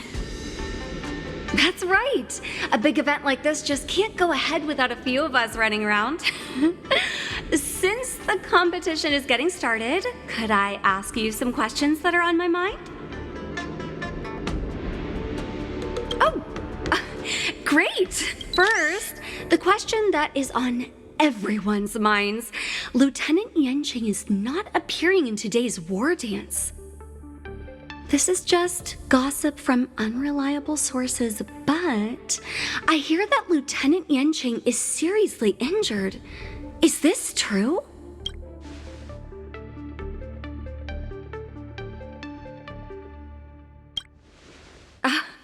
My apologies. This was very unprofessional of me.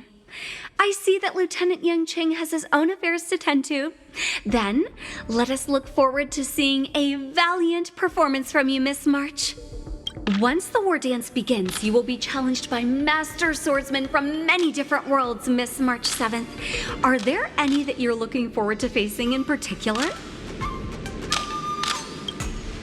May I ask who that might be?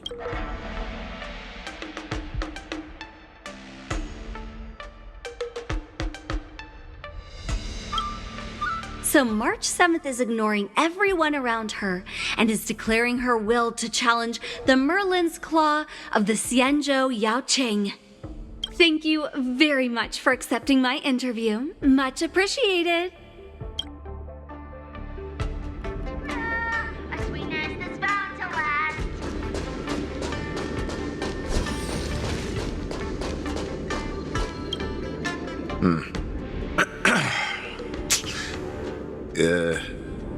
Was there something you wanted to ask me?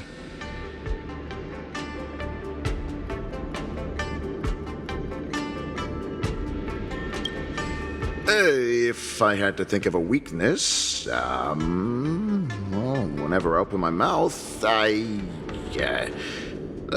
make things awkward. Does that count as a weakness? Oh, I understand what's going on, Miss March 7th and Miss Yun Li. I'm actually not a contestant. I'm just here as a security guard. Nothing out of the ordinary. I guess you could say it's all fair winds and calm wolves.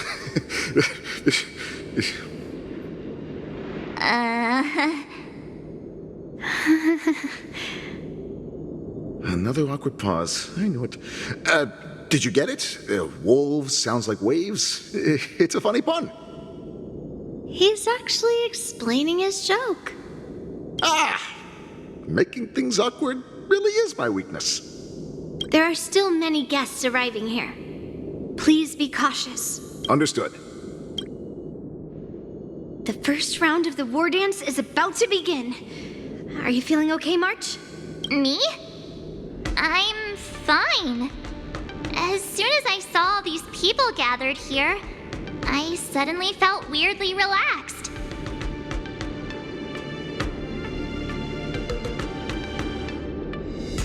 Looking at these contestants, I suddenly feel a lot calmer for some reason. I understand why you wanted me to know myself and know my enemy. I don't feel as nervous as I did before. So, do you want to go out and see the ring? Very well. Go and get your intel.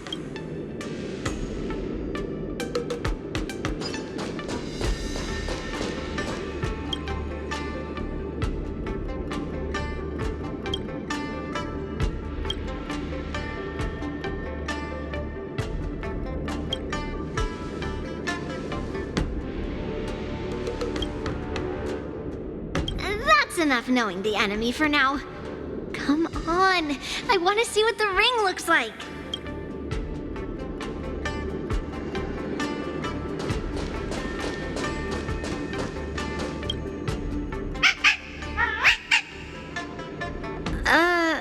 You're even asking dating? Well, looks like she's done with her questions. That's enough knowing the enemy for now. Come on, I want to see what the ring looks like.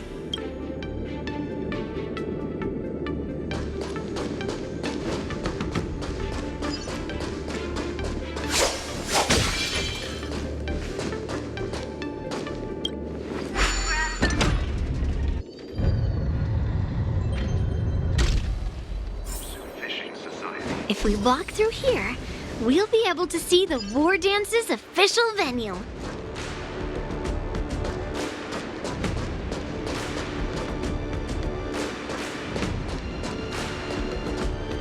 Wow, so this is what it's like from the spectator seats? Look over there. That's the ring we'll be standing on. Master Yoon Lee? I'm getting nervous again. Can I really do this? Well, it's too late for nerves now. It's almost time. Almost time for what?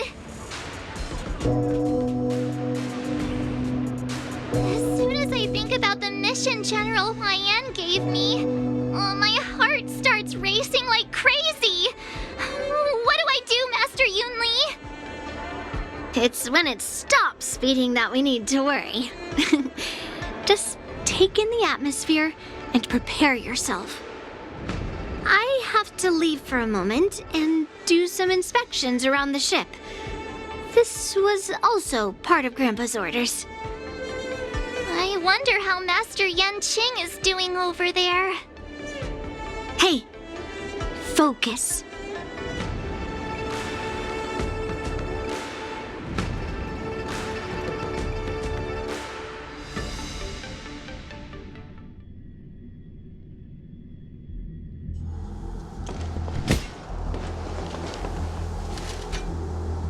General, report! The teams are in position, and the Skyfaring Commission has taken control of the Starskiff lanes. Activate all side cranes and have them scan everyone coming in and out of the port. Remain vigilant at all times. Any suspicious movements must be suppressed as quickly as possible before the situation gets out of hand. Yes, General. You two, follow me.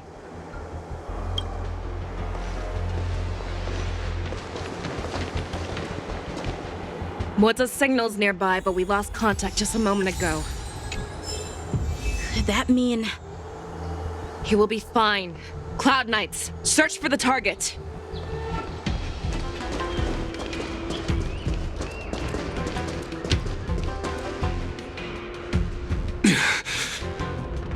All of you, get out of my way.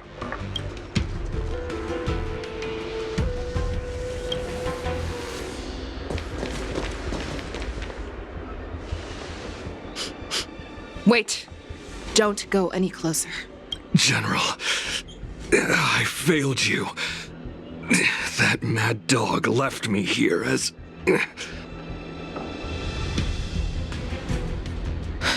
A declaration of war. That's right. I've been holding back the urge to slit his throat all this time.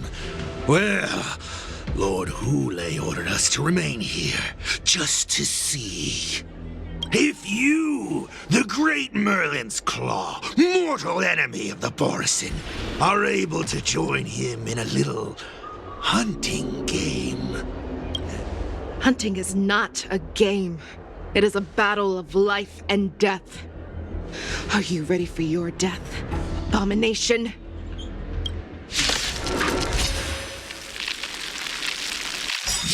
Die, you lowly beast!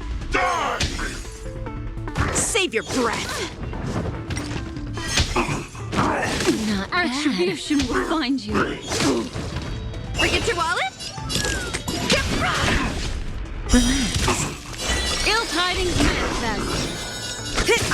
I'm scared! Destiny's hand has truly Fiends or blessed me. devils! I'll crush them all! Don't think you've won. The warhead has What would you like to know this time? a road of no return for all of you.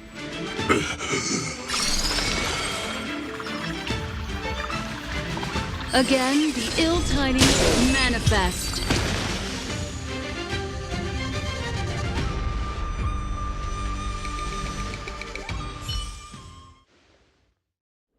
Wowza, are you okay?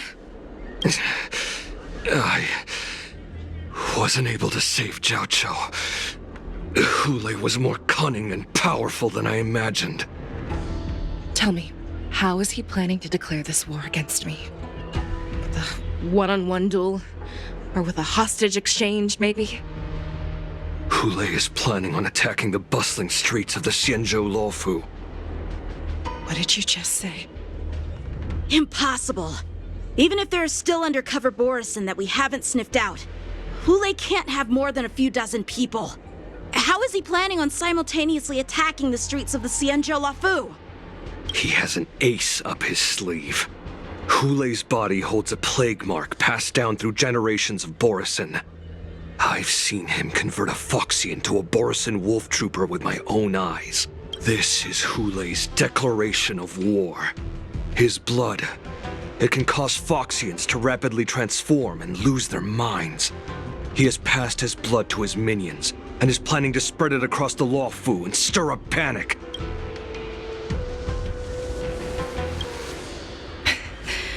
He wants to encircle us in one fell swoop. This beast is truly unpredictable. Contact the Skyfaring Commission and the Cloud Knights right away. Have them enforce a traffic ban and order all Foxians to remain indoors until further notice. The moment you see your enemy's declaration of war, it means that they have already begun to take action. But if Hule succeeds in getting this panic to spread... Do you remember what I told you before? Hunting is about thinking the same way as your prey, not just mindlessly chasing after them. What Hule wants is to see everyone on the Luofu descend into panic.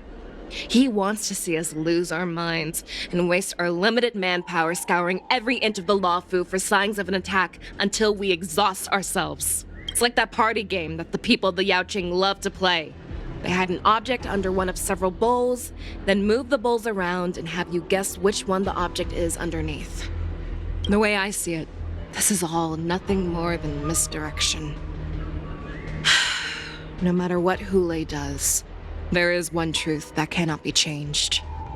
He is trapped aboard the Xianzhou Luofu. The only way for him to escape is to find a ship.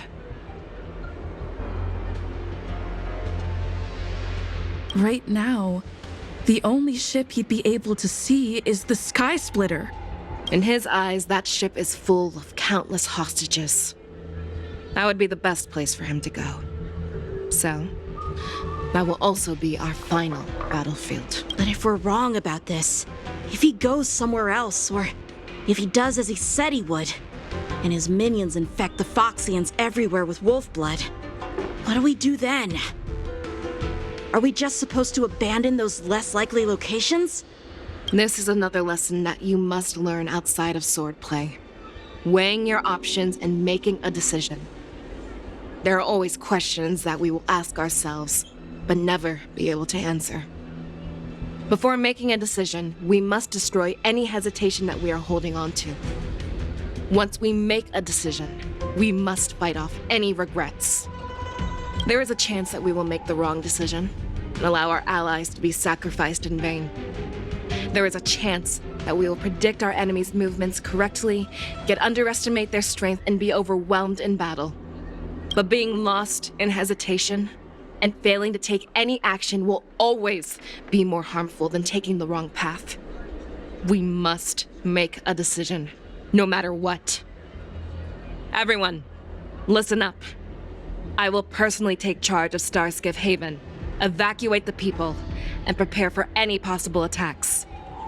I will do my best to ensure that things are safe on the ground. Nameless, please lend us your strength as you did when the Ambrosial Arbor was reborn. I need you and Wildza to go in search of Jiao Cho. General, please entrust me with the safety of the Sky Splitter. I was originally meant to participate in the tournament, so now it is only right that I return to the Sky Splitter. If Hule does come to attack the Sky Splitter, Lieutenant Yanqing, I need you to hold him there until I am able to arrive. Please rest assured, General. If he dares step foot on the Sky Splitter, I, Yanqing, swear on the blade in my hands that he shall not escape.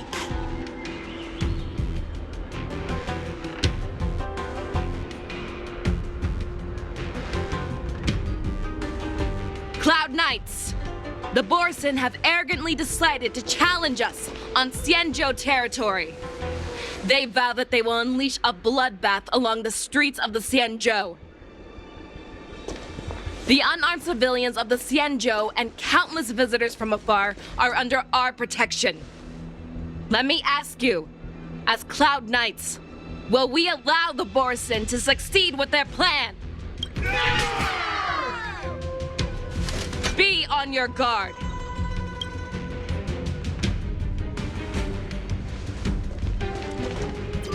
Calling Starskiff Haven. Have all Cloud Knights be on full alert for Borson attacks. Fei Shao, the ports of Starskiff Haven are crawling with wolf-like creatures. They're moving fast. Hold them back! I will be there immediately!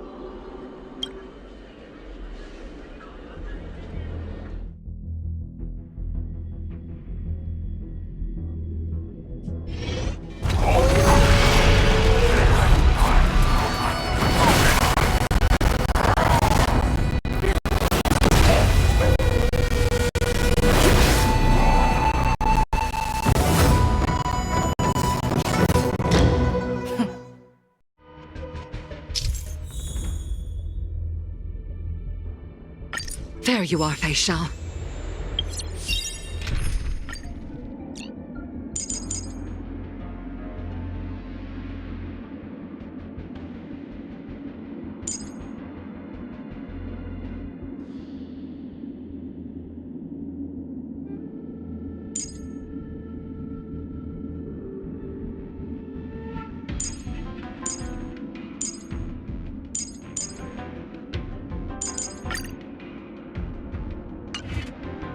Madam Yukong, after 30 years, we find ourselves fighting side by side once more. It's been a while since I've let loose. Let's get this started. Remember, you are still on the Lawfu. Try not to go too wild. All together!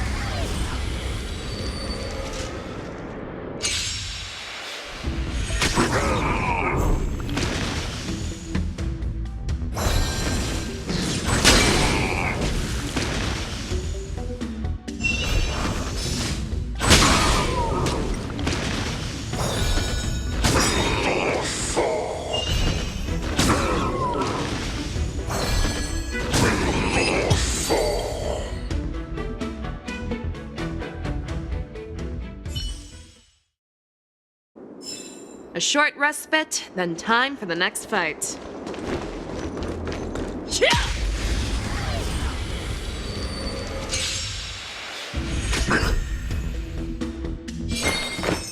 All things are as one.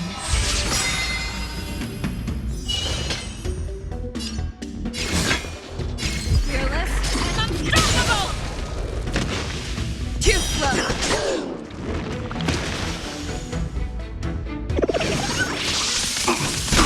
That won't do. Better cut our losses. Easy on the liquidation!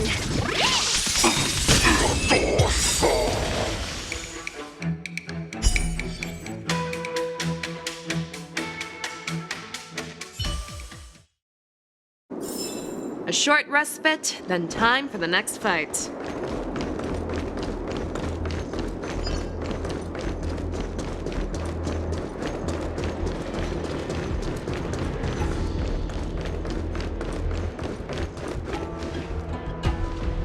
We have cleared out the enemies in Starskiff Haven.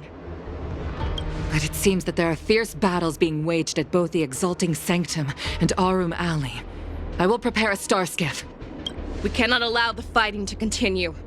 This is now a race against time to stop this farce that Hule has created. I know Zhao Cho always wants me to know my limits and not get carried away, but now is the time to bring this to a swift end. Contact the Exalting Sanctum. Tell them if they see a light in the sky, all units are to retreat immediately. Madam Yukong, lend me your bow.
mess. I just knew it would end up this way. Every time she hits the battlefield, she makes a mess like this. She didn't even leave a single survivor to get intel from. One of these men must have known about Hule and Zhao Chou's whereabouts. That was one of Fei Xiao's arrows. Who knows what she used as an arrow to fire all the way over here?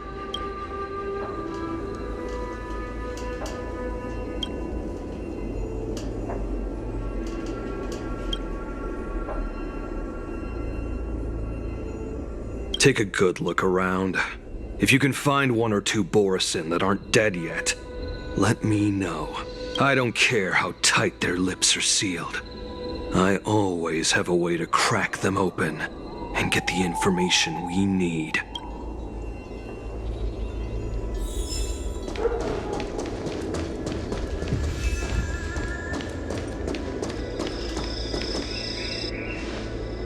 What a terrifying attack.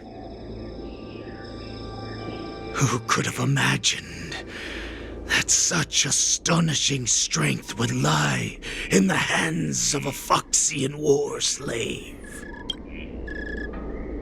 So decisive, so brutal. She is more like a descendant of Duran than we who have fallen to our current state. No wonder the Warhead has his eyes on her.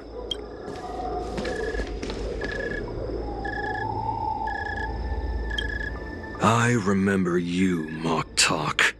You are harder to kill than a cockroach. But the fact that you have willingly shown yourself saves us some time. It is not too late for you to surrender. Tell me, where are Hule and Zhao Chou?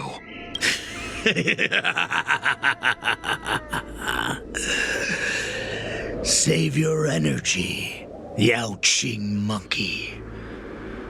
If there is one principle that we beasts know well, it is that we might have to break off an arm to break free from a cage.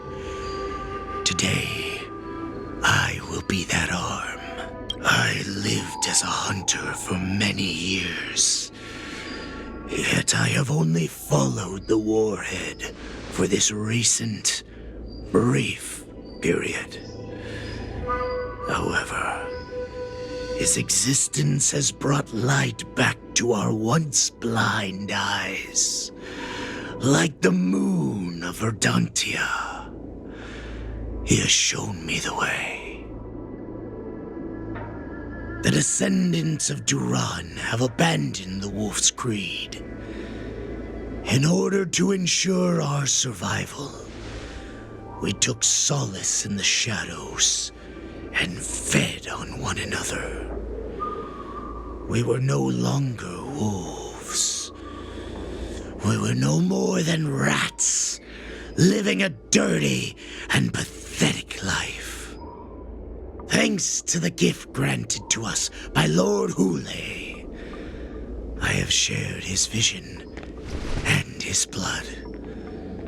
The descendants of Duran should live for the victory of the pack, and they should die for it as well. Come, Yao Qing man, show me your fangs. We will fight to the death! How honorable, you mangy dog. But you seem to have misunderstood. There will be no fair one-on-one duel.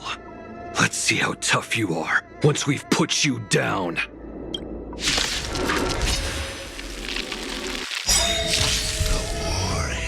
Good times never last. It boils in my veins.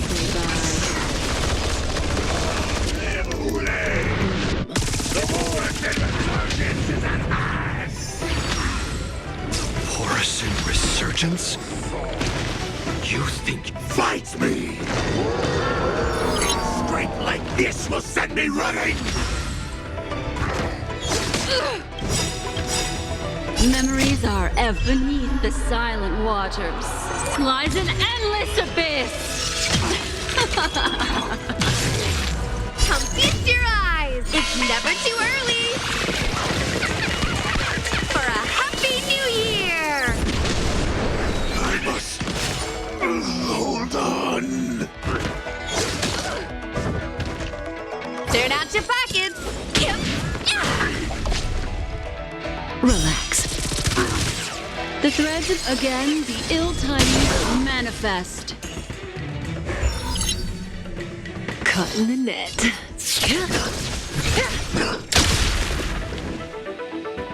Borisin resurgence shall come.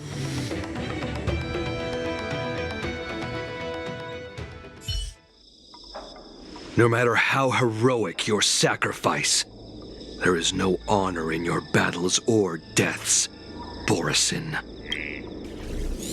It seems that Moktok got what he wished for. Hule, your declaration of war is over. From now on, no matter where you run, General Fei Xiao will catch you and send you to the same fate as Moktok.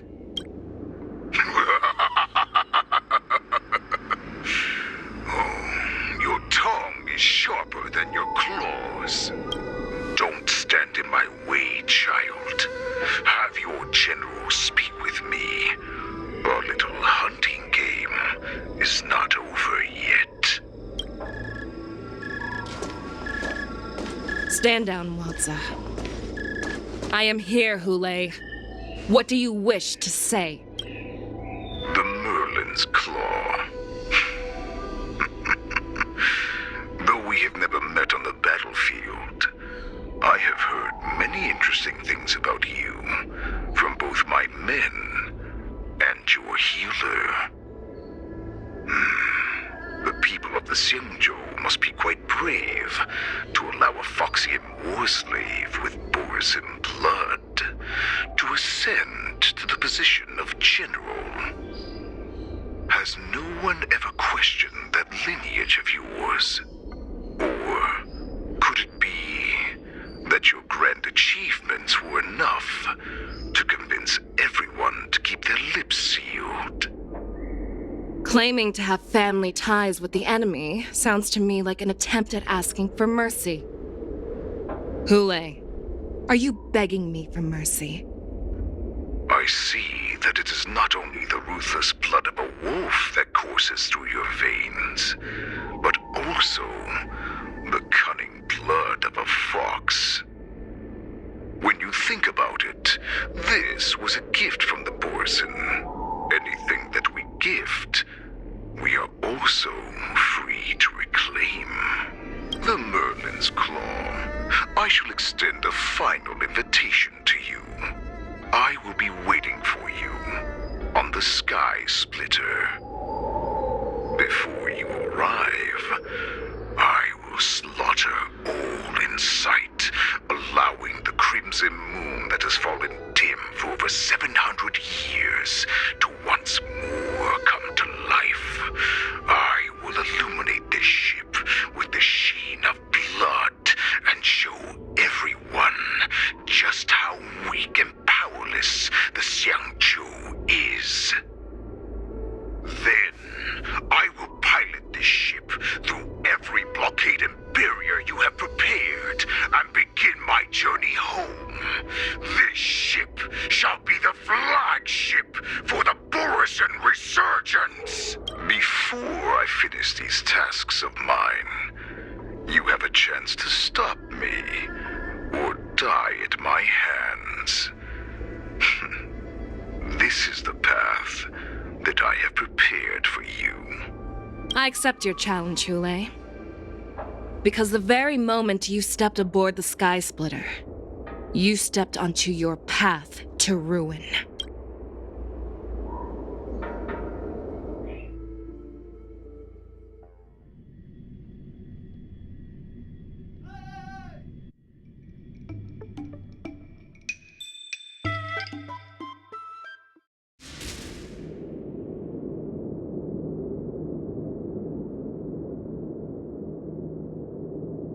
I'm entrusting you not only with the honor of the ring, but also with the security of the Sky Splitter. That's easy for my grandfather to say. But this mission doesn't seem so simple anymore. The first round of the tournament is about to begin. I wonder how Yanqing and the others are doing. According to the plan, I should seek out the Cloud Knight soldiers aboard the Sky Splitter and see if they've discovered anything. Maybe I should take a moment to meet with March before the tournament starts.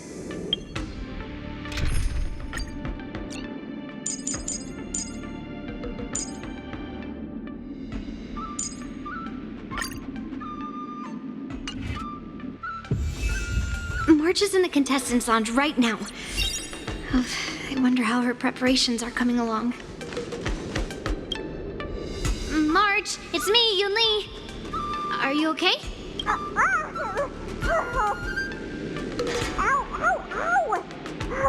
Just a moment, I'm coming.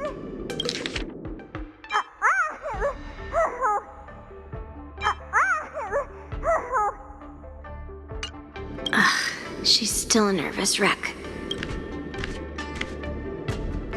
You still seem nervous. I wasn't this nervous before. It's just being alone in this lounge, I can't stop thinking about everything. I mean, not only are we taking part in the war dance, but we have such an important mission to carry out as well. March, calm down. Don't worry about your mission. You have me here too, right? I know my grandfather said that you must represent the Luofu as the ringmaster. But don't let that intimidate you. Ask yourself, you are a nameless of the Astral Express. You have always been free to come and go as you please. So why did you board the Sky Splitter with me when my grandfather gave us this mission? Why? Because I also want the war dance to go smoothly. For us nameless, even though we're just visitors at every stop, it was here that I met my two masters and made many new friends. I want the war dance to go ahead without any problems, for everyone's sake. Good answer. The tournament is about to begin, so I must go carry out the mission that Grandpa gave me. March, may your blade be sharp and your victory glorious. Thank you, Master Yunli. According to Grandpa's plan, I should seek out the Cloud Knight soldiers aboard the Sky Splitter and see if there have been any new developments. Intercepting sword technique. Is that you, Miss Yunli? If there's anything that I can help you with, please let me know. The Cloud Knights are all in position, following General Hua Yan's orders. Very good. Although, there is one thing I want to confirm with you. Unfortunately, we don't have any means to distinguish between Borisin and Foxians. However, you can rest assured that the Cloud Knights are working hard to investigate the source of forged identities. All Cloud Knights on the Sky Splitter have their own responsibilities and wouldn't dare neglect their posts. March 7th and I could already tell. It's clear that every Cloud Knight soldier we've met on the Sky Splitter is an elite warrior. Your timing is perfect, Miss Yunli. We actually just received an emergency boarding request. An emergency boarding request? It wasn't on the Sky Splitter Starskiff registry, but all the documentation checked out. Who would be boarding the ship at this time? Where are they? I'll go check it out. The Starskiff is using the contestant docking bay. Would you like me to lead the way? No need. You have your own duties to take care of. I will be fine by myself. I have to check on this immediately.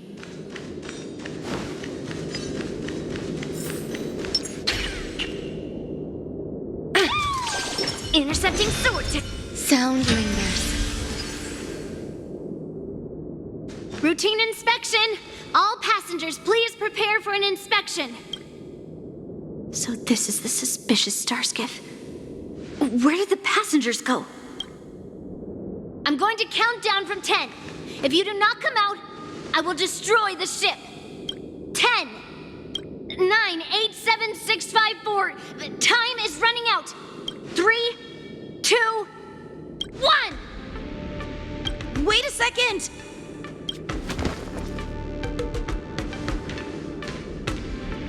It's me! It's just a routine inspection. You weren't actually going to blow up the ship, were you? Is that also some kind of Zhu Ming custom?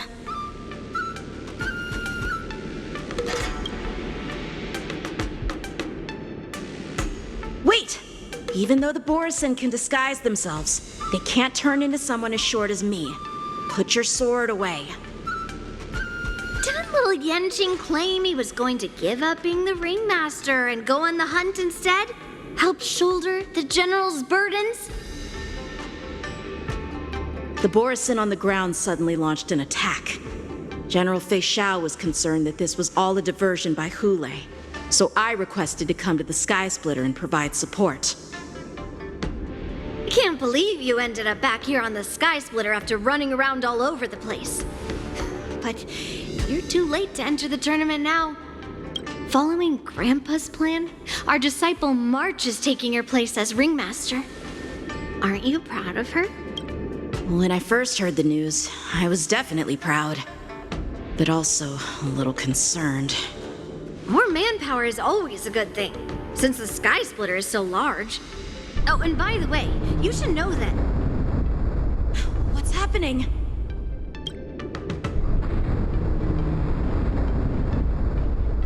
Does it feel like the Sky Splitter has slowed down? Could it be? Come with me. We need to check the engine room. It's the heart of the ship, so we need to prioritize its safety.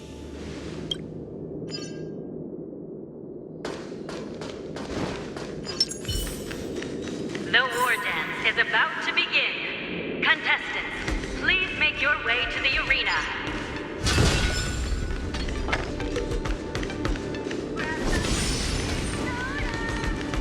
The engine room is just up ahead. Let's go.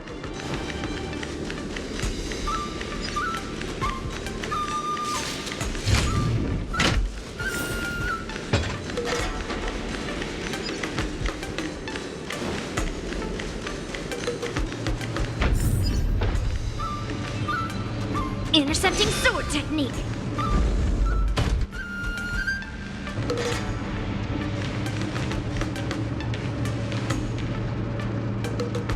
Strange. Why is there no one here?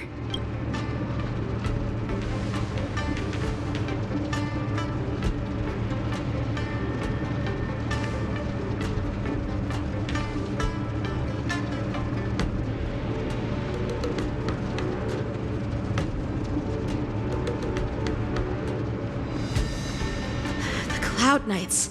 They're over here.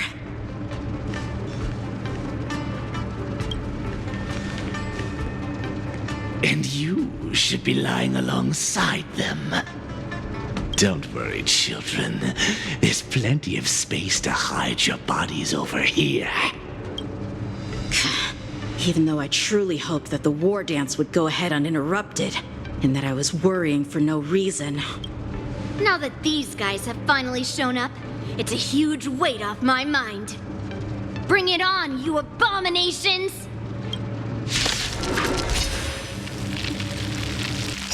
All things are as one. Every petal in life's scope will be swept away by the wind of time. You hold some academic value. You'll do.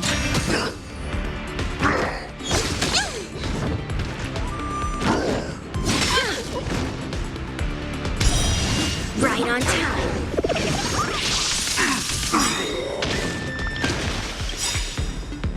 The market is unpredictable.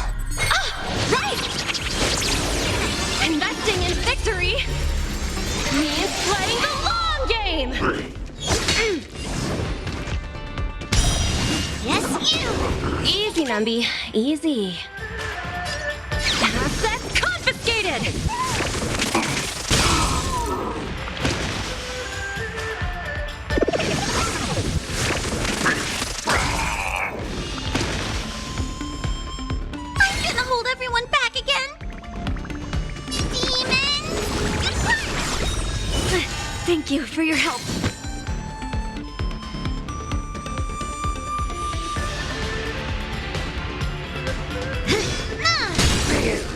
A picture of grace and elegance. Pay attention. Let the act.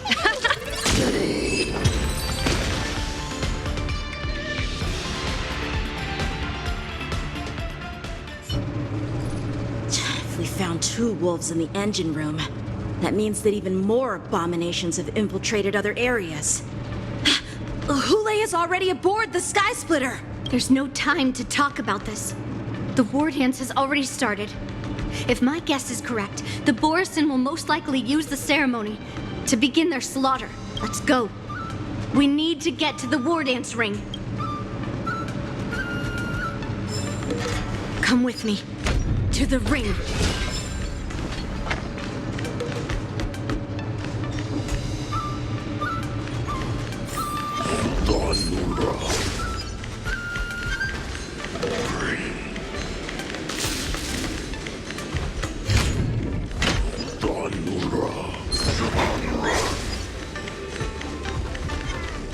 This way. We're not too late.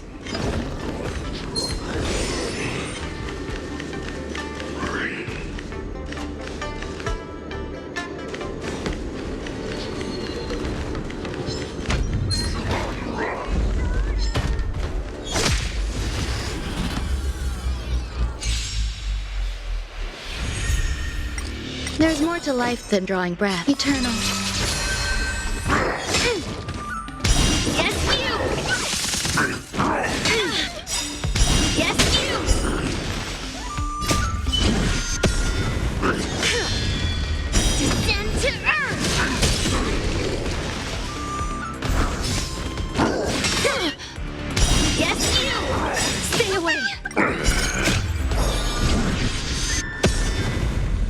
Numby. Easy. Smash them up, Numby!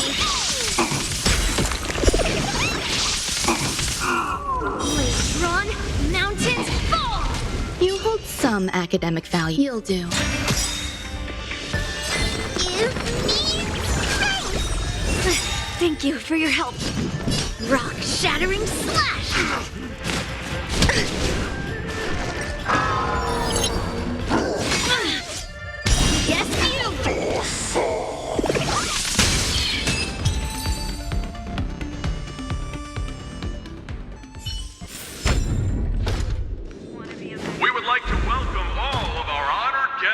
Contestants to the Xianzhou Luofu's Luminary War Dance Ceremony.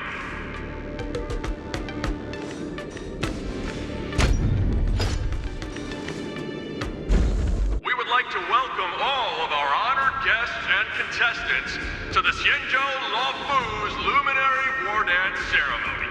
Before we get the first round underway, our organizing committee would like to introduce you all to a host known throughout the cosmos. Mr. Albert. He is here today as our special guest host.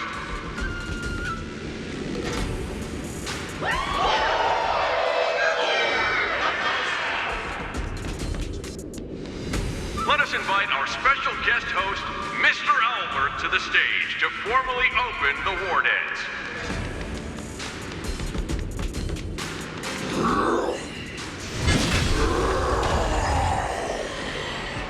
Your war dance ends here.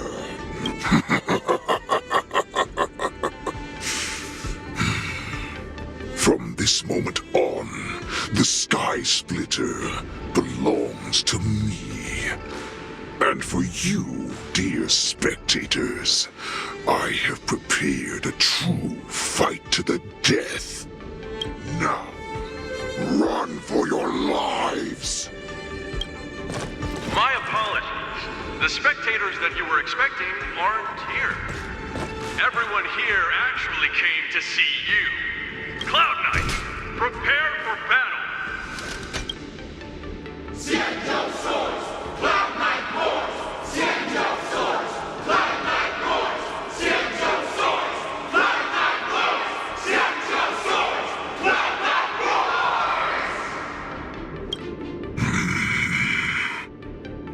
I see you're ready for me.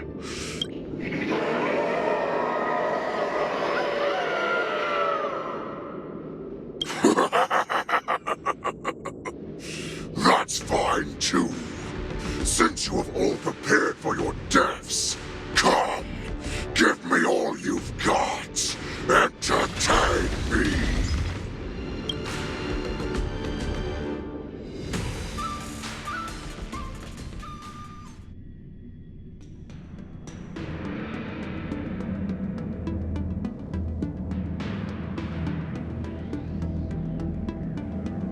Surround your enemy, but leave one side open. This is your strategy for ensuring that the war dance will be able to be held as usual? Precisely. When Hule escaped, we should have cancelled the war dance immediately. No one can predict where a wild beast like him will attack. Yet festivals and celebrations like this are likely to become targets. However, preparations for the war dance were in the works for so long, I couldn't bear to announce its cancellation. So I thought, if the show must go on, then let it go on.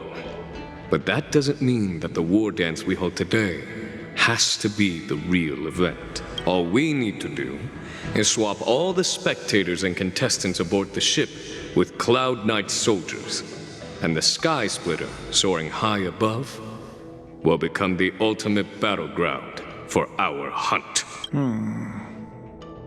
But what do we do if Hule is not planning to attack the war dance? Then we just need to draw his attention to the Sky Splitter. We'll have the Skyfaring Commission clear all transport lanes and cut down Starskiff traffic. Then, when the time comes, there will be only one ship in the sky, and he will have no reason not to attack. General Fei Shao will be in charge of scaring the wolves and cutting off their other means of escape, making him think that this will be his best way out. Given that the Borisin already have insiders on the Law Fu, I will be in charge of putting pressure on them, making them focus solely on keeping themselves safe. Very good. Then I'd better dust off my weary bones too. I will go with the Skyfaring Commission to guard the Jade Gate and ensure that things do not spiral out of control. Knowing that Elder Huayan is part of our last line of defense is a great comfort. This hunt will make Hule understand that the arrows of the hunt will always be one step ahead of the abominations.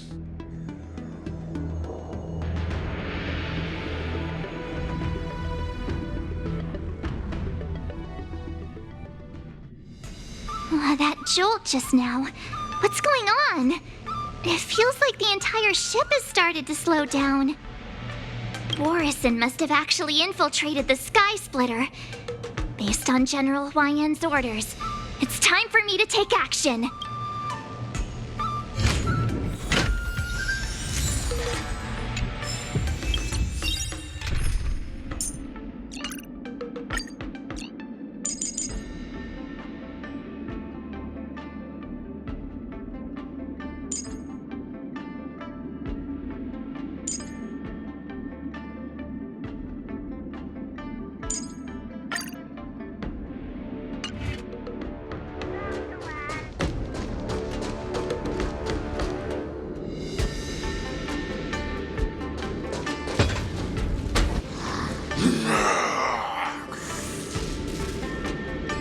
You guys, you're not Cloud Knights acting as Borisin, are you? You're real Borisin, aren't you?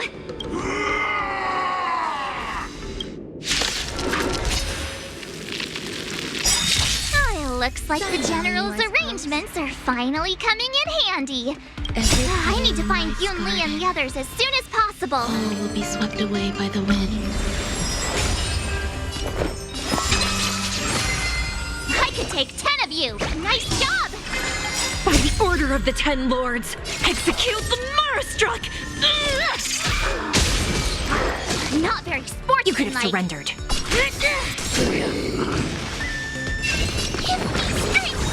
You're the best. There's more to...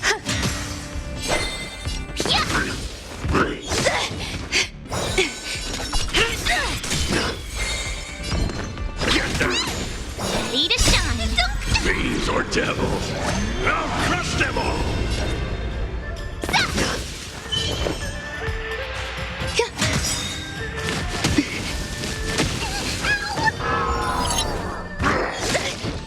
Do you admit this crime?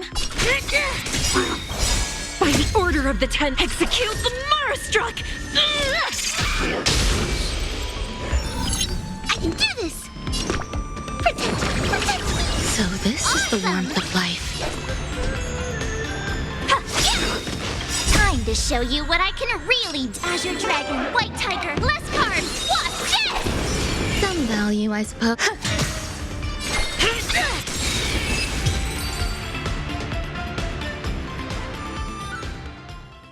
The plan said that if Hule appears, the Cloud Knights will assemble and do everything they can to suppress him. Master Yunli, where are you? March, I'm below the ring.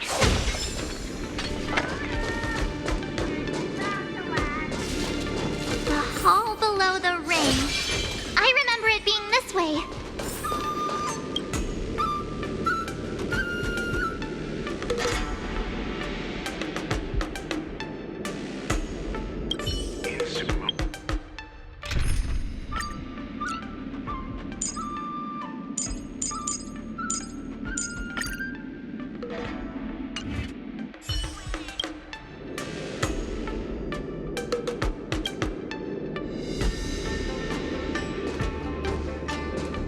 Master Yanqing! What are you doing here? I was concerned about the safety of the Sky Splitter, and my dear disciple, of course. Yanqing, the wolf you are hunting is standing above us in the war dance ring at this very moment, facing the Cloud Knights. This war dance will not be seen by the people of the Xianzhou, nor will it be just a ceremonial sword fight. This is a battle to the death that offers no honor, only mortal danger. March, are you ready?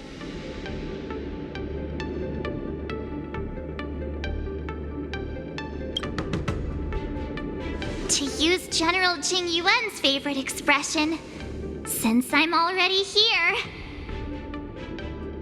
Yunli, Miss March, may your blades be sharp, and your victories glorious. May your blades be sharp, and your victories glorious. May your blades... Ah, forget it. Let's go and make this a quick victory.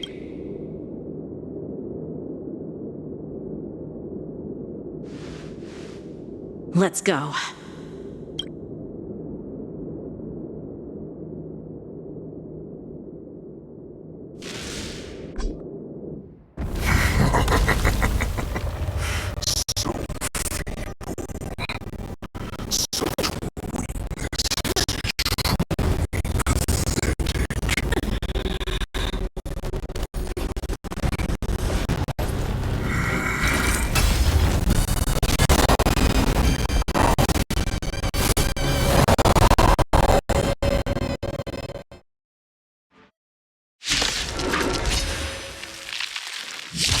I've been waiting a long time for this, Hule. I see Fei Shao and sends a young cubs to the slaughter. Remember this! My name is March 7th, Ringmaster of the Law Fu. Can someone else take this Does the one? Xianzhou Law Fu not have any worthy warriors? I wouldn't let my guard down if I were you. It's about time this old wolf tasted defeat at the hands of a young cub. Stand still.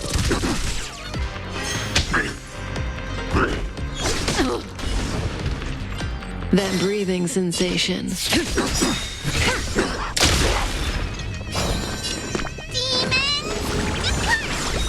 Thanks. You're too good to me. Attribution will find you. You think a little ambush is enough to defeat me? I will understand just how long you are. Good times never last. Time to say bye. Boom. ever beneath the silent waters lies an endless abyss.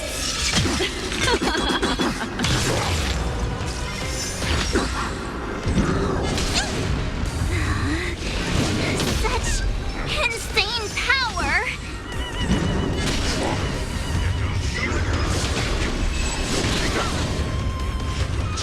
Shall finally arise. Don't come any closer! Move aside, amateurs! Fiends or devils! I'll crush them all! Time to show you what I can really do. Azure Dragon, White Tiger, eating less carbs. Watch this!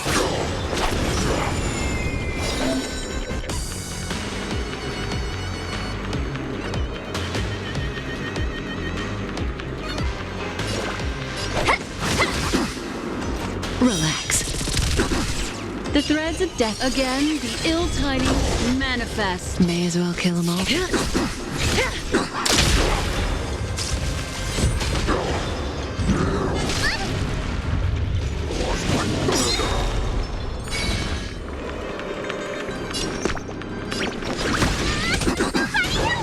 Stand still.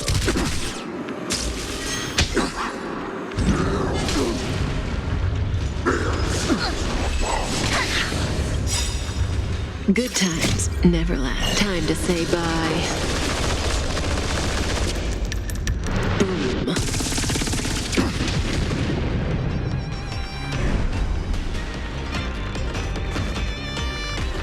Skills polished, ready to shine.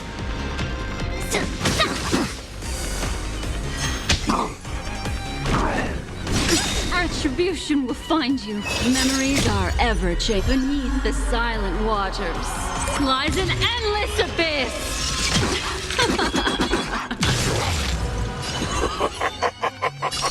Swing with all your might, dear cubs. While I would run, forward's path only goes forward. Running is never an option. Caught in the net.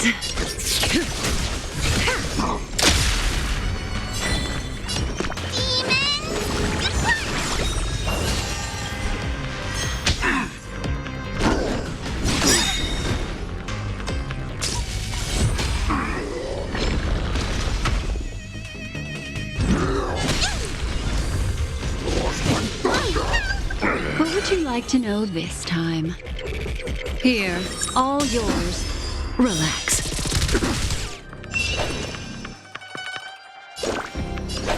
Better not underestimate me! Time to show you what I can real. Azure Dragon, White Tiger, eating less carbs. Watch this!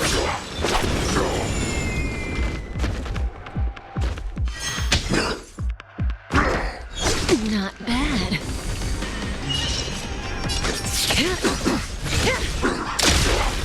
Why is this shout still not here?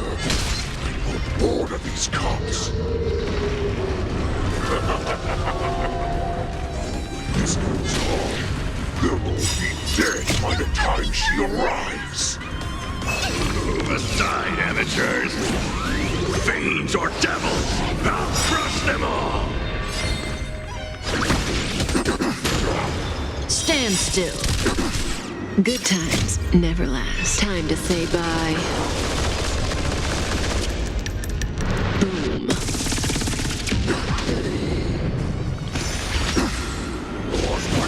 Not very sportsmanlike. The threads of destiny aren't chosen. I could take 10 of you. Memories are ever beneath the silent waters lies an endless abyss.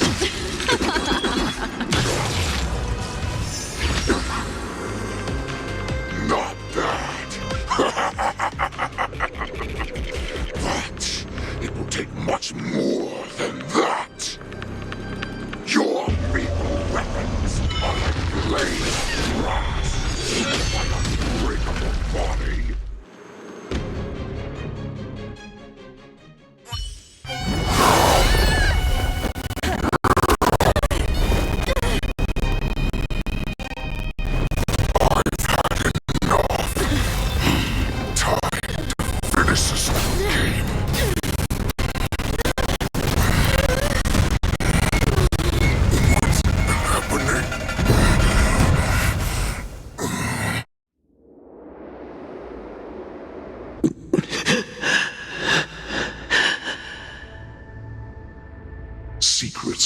weapon that a hunter cannot live without.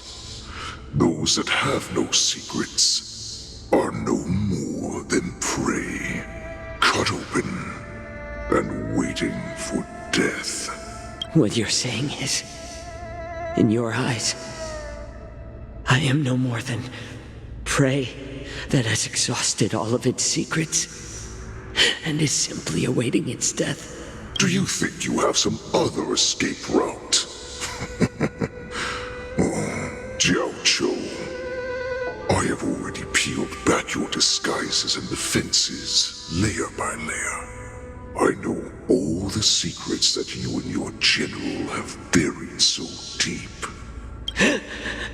But you have told me all of your secrets too, Warhead.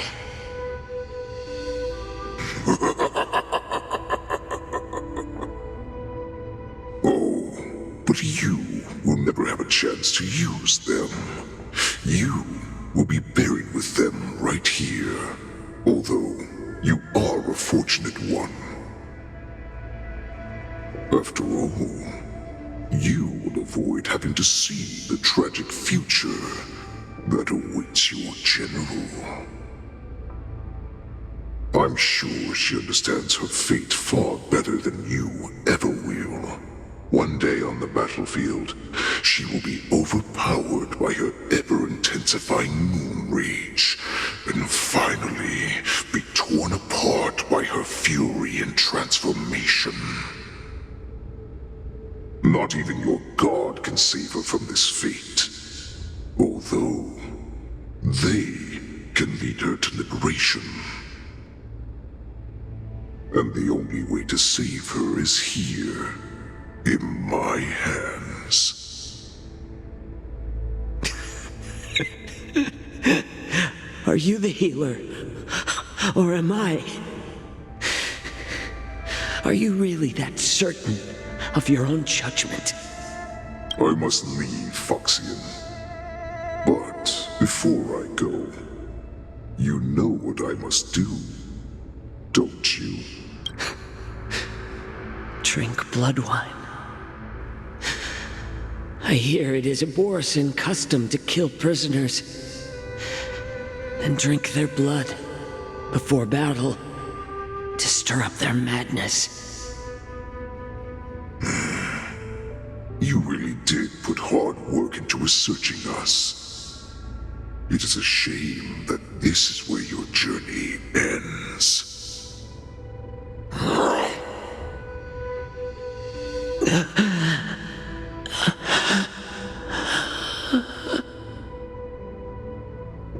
Are you the healer, Jiao Cho? Is there anything that I can do for you? I heard that you saved me. There's no need to thank me. If you're a healer, can you cure my moon rage? And what if I can? Do I just sit back and watch as you head back out to die in battle? Listen to me, child. Your condition is not suited for the battlefield. Okay, then can you cure war? What are you talking about? I'm just a healer. All I can do is... So all you can do is heal us and let us go cure war. Such arrogance, young lady. This war has been waged for thousands of years, and it will only continue. What do you mean by cure war? All you will achieve is getting yourself killed. You healers work yourselves to the bone to save people, even though there will always be sickness and death. So we will also keep fighting. I cannot speak for the dead, but I know that General Yueyu, as well as all the warriors that never returned from battle, will not have died in vain. They fought so that others could make it home alive. Your actions are no different.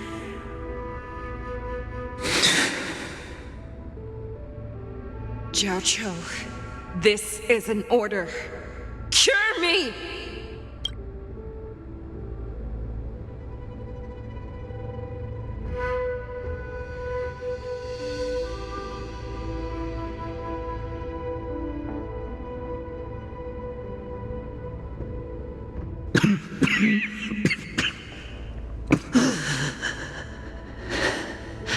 Those who have no secrets are no more than prey, cut open and waiting for death.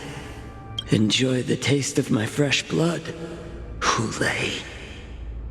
Unfortunately, I am not a man without secrets.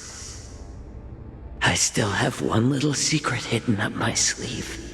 Tumble dust. I drank it a while ago. If the most lethal poison... Tumble dust.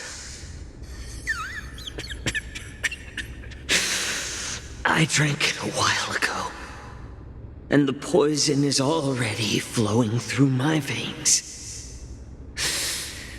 Sooner or later, you will begin to feel the effects. Poison known to this world is able to save innocent lives. Then it can also be called a great medicine. I will do my best to cure you. Fish out. I kept my promise. At the cost of this insignificant life. Bring victory to the Yaoqing.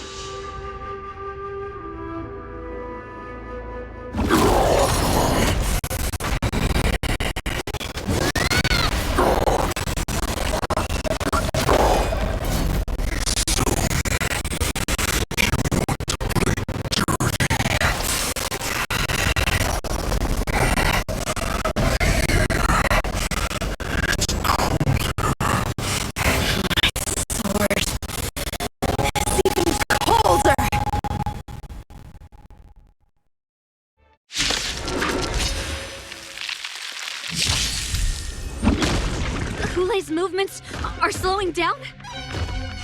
This is our chance. It's time for us to put this dog down! Not bad. Here comes someone your own Can someone else take this one? Pardon my manners.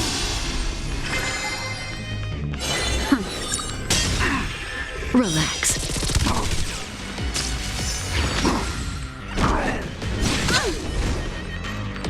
May as well kill them all. Give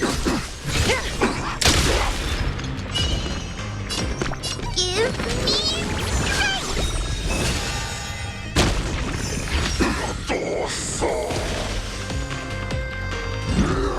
Not very sportsmanlike.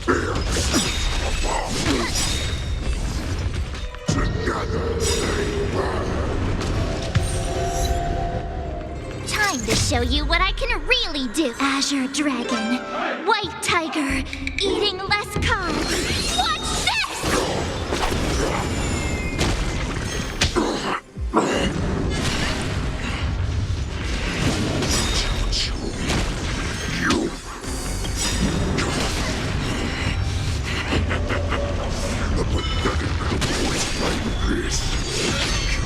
This is enough to turn the tide of battle. Time to say bye. Boom.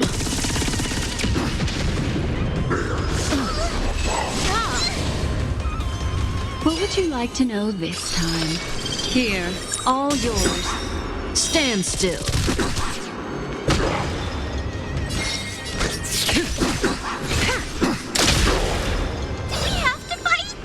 Why, of course.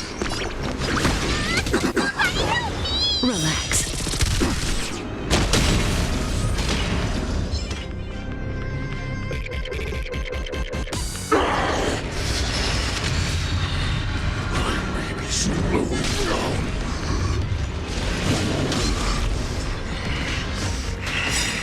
That is not me. You can defeat me. Lies an endless abyss.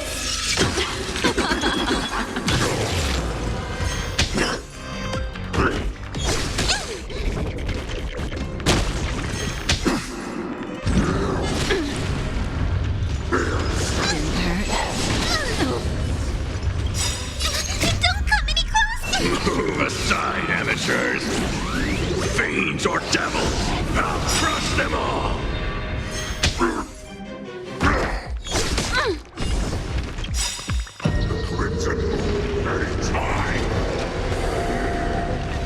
Good times never last. Time to say bye. Boom.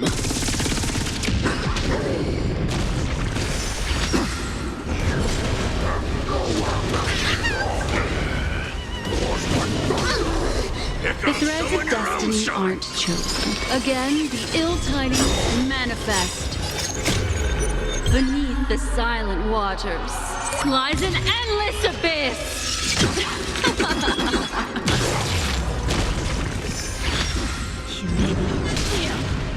That does not mean you cannot be overpowered. Hule, take a good look. The power of the Cloud Knights is in my blade.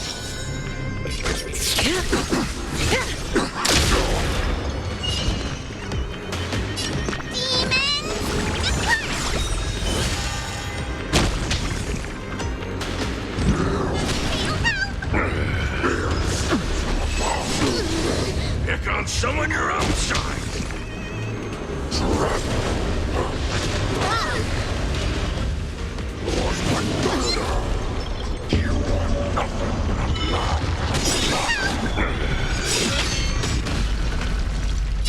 Don't come any closer! Move aside, amateurs. Fiends or devils, I'll crush them all.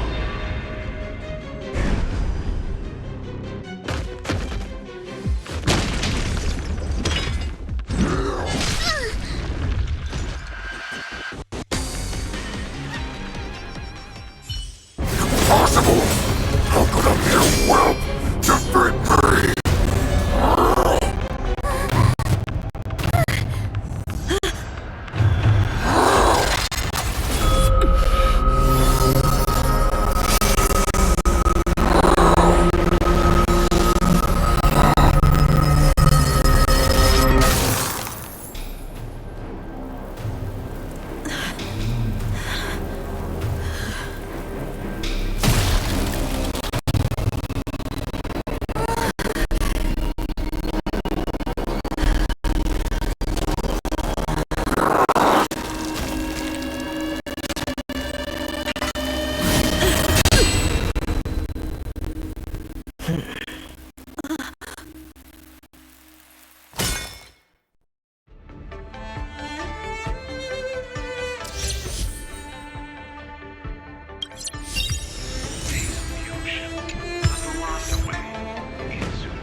Such an unforgettable blade. So similar to the one wielded by that woman who defeated me all those years ago. Over 700 years have passed, and I thought I would have a way to overcome it by now. But in the end, my fangs and claws were too slow.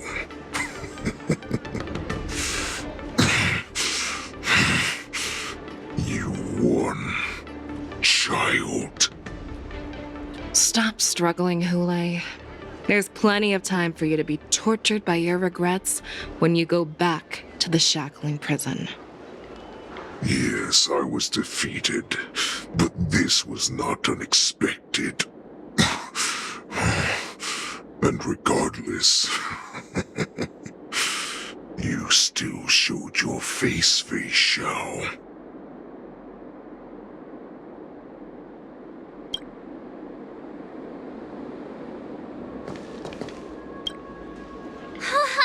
I was so scared. I thought you were a goner there. We're so lucky the General made it in time. Yanqing, that was amazing. The final blow you dealt to Hule. How have I never seen that before? Was it really us who defeated Hule? Why do I feel like he suddenly started to flag during our battle? It must have been our awe-inspiring righteousness that struck fear into his heart. You really are an overthinker. What's the point of worrying about these things? Who cares why he started to weaken? All that matters is that we won.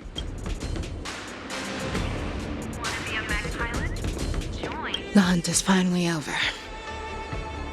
Thank you for holding out so long. The Cloud Knights are withdrawing as we speak. Lieutenant Yang Ching, how are you holding up?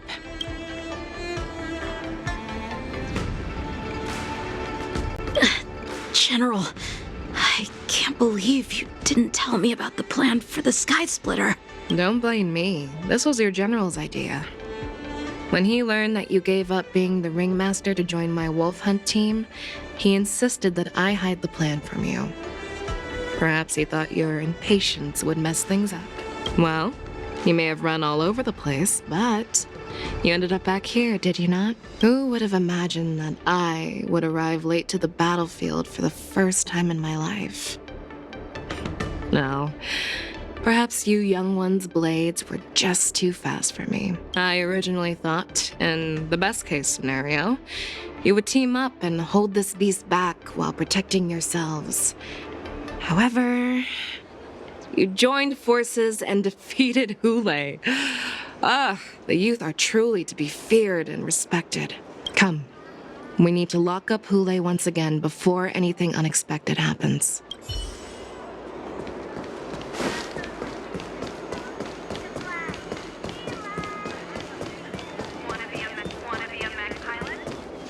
Yes, I was defeated, but this was not unexpected. And regardless, you still showed your face, Fei Xiao.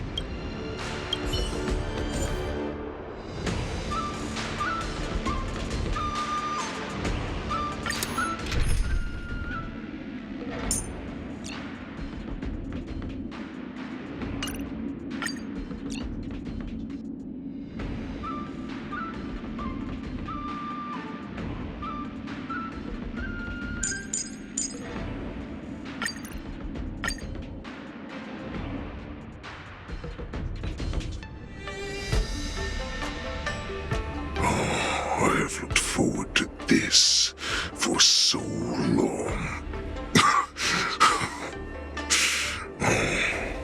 Our little hunting game has finally reached its climax.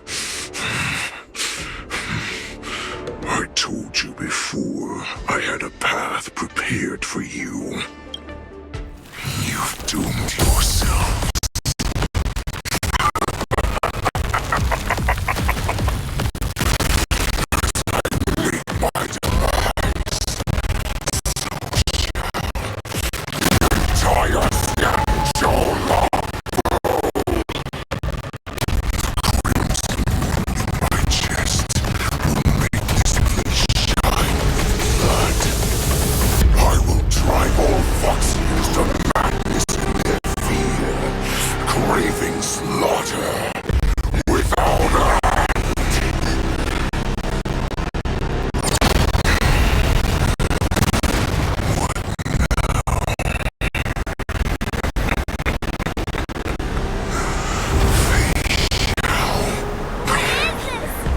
This is the heart of the Boris warhead, a product of the plague mark. I'll leave the next part to you.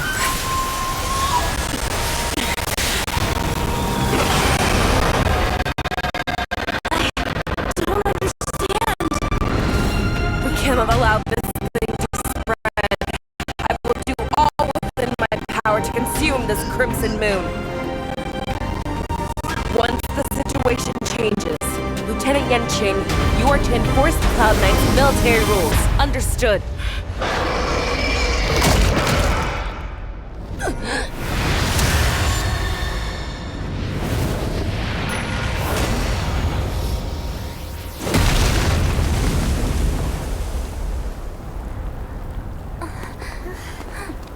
General!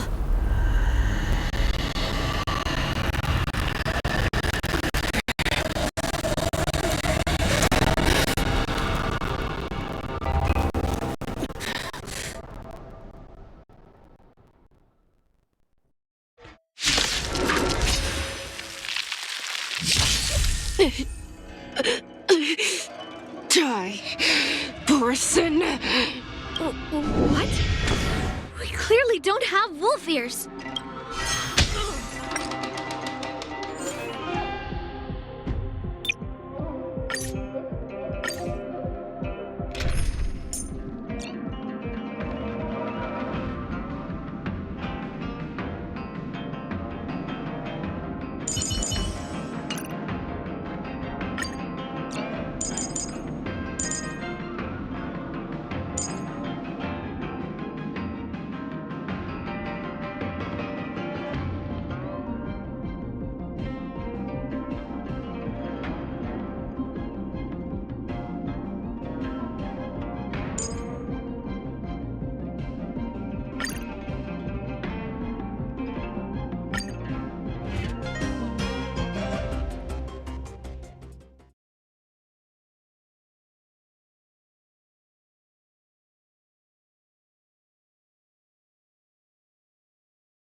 What? We clearly don't have wolf ears. What do we have here? Every petal in life's garden will be swept away by the wind of time. Eternal melody.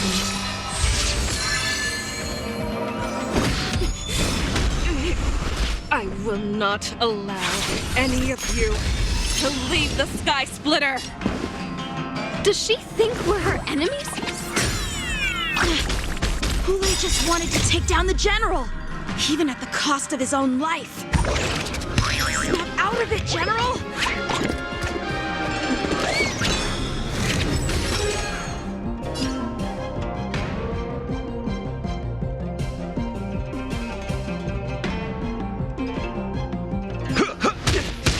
You are not worthy. Joining the bat executing attack!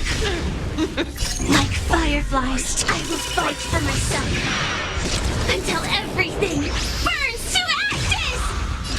I shall set the seas ablaze!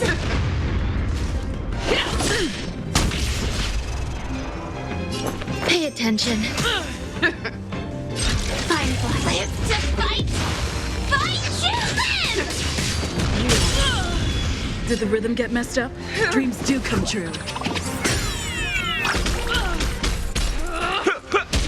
Is that all you've got?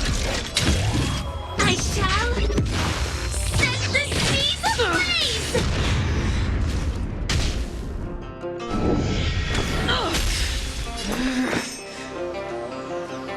All things are as one.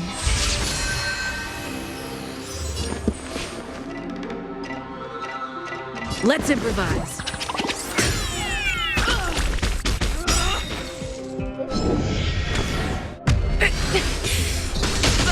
Trying to We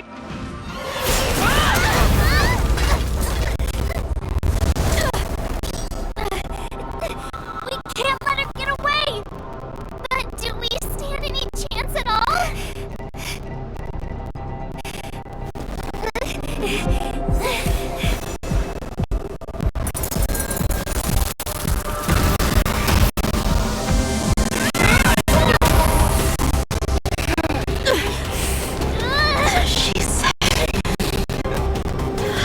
The next part to you. She put her faith in us! resist me! I promise. I will cure you. Feisha. No one can live forever, Jiao Zhao. This time, I must break my promise.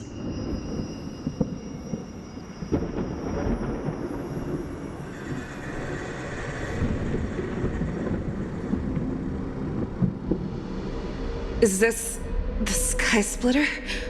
Or somewhere else? Lieutenant Yanqing, you are to enforce the Cloud Knight's military rules. Understood. We can't let her get away! Snap out of it, General! You always leave the hardest battles for yourself. Even now, you would never run away. Isn't it strange? That as your enemy, I understand you even better than your own allies. Ule? This rage, I remember the taste. I know that it was never victory that it thirsted for. But the hunt itself, isn't that right, Fei Xiao? You shouldn't be here. I saw you die with my own eyes. Just consider me a figment of your imagination. Before every hunt, I make preparations for defeat and retreat. But not this time. This time, defeat was exactly the ending I was racing towards when I learned your story from Jiao Chu. I realized that he had always been hiding a secret, and that not even the healer himself understood the meaning of this secret. What an ironic fate, don't you think? All this time, waiting for this day to come. I never imagined that this was how it would turn out. But I accept it. Now, let us break through the ironclad defenses of the Arbiter General's heart and see what secret she has hidden in those deepest, darkest corners.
so-called survival of the fittest is nothing but an excuse. You cannot weaken my resolve, Hule. Blinded by the fury of your moon rage, you slaughtered your allies. Merlin's Claw, you have betrayed the Alliance.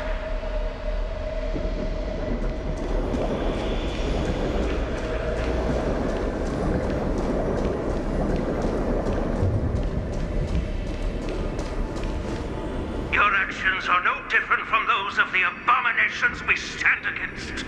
At the end of the day, it is the blood of the abominations that runs through your veins. One day, you will inevitably become an enemy of the Alliance. Cloud Knights, formation! You ran into the arms of your new your master's army without hesitation.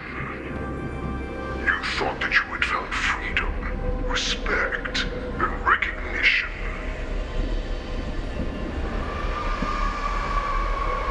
But you are wrong. They know all too well that a wolf will always be a wolf. Now your greatest fear is about to come true. You have become an enemy of the Xianzhou. This is your fear. You aim to instill terror within me. Yet all of this is nothing but a phantom! You have returned, Lord Facial. The warhead has returned.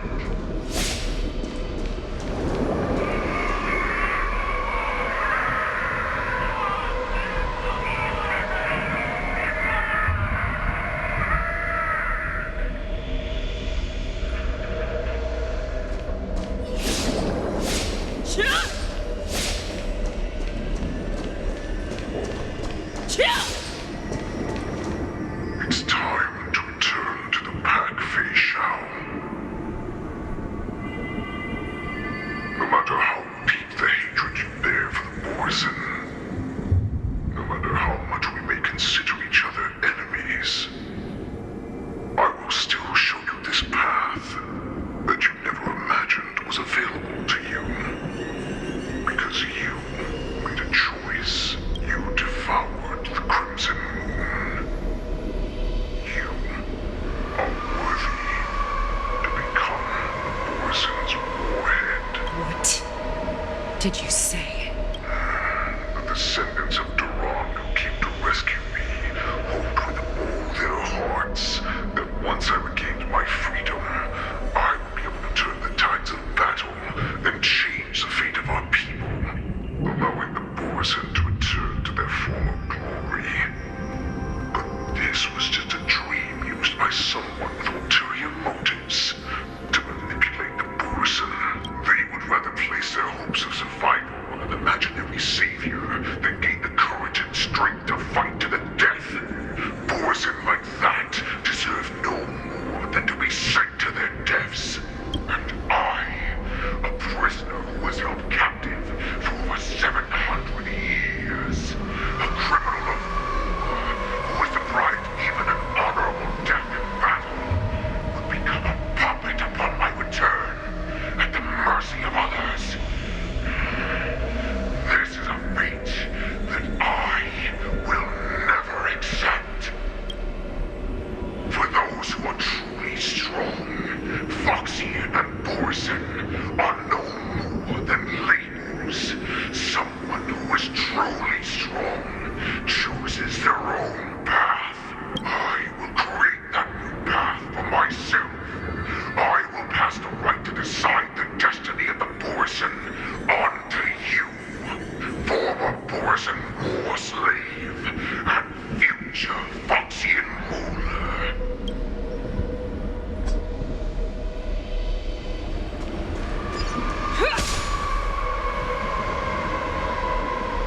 Your healer, Jiao served you with such loyalty. He was even willing to die in order to cure your moon rage. I told him before that the only way to save you lay in my hands. If you just nod your head, you will awaken from this nightmare that the Crimson Moon has inflicted on you, and your body will be born anew. From that moment, you will no longer be trapped by your rage. Your doubt will be swept from your mind like dust, and your fear will naturally disappear. So this was the path that you prepared for me? To become a new you? That's right. We are so similar after all. We are both monsters that were born for war, and will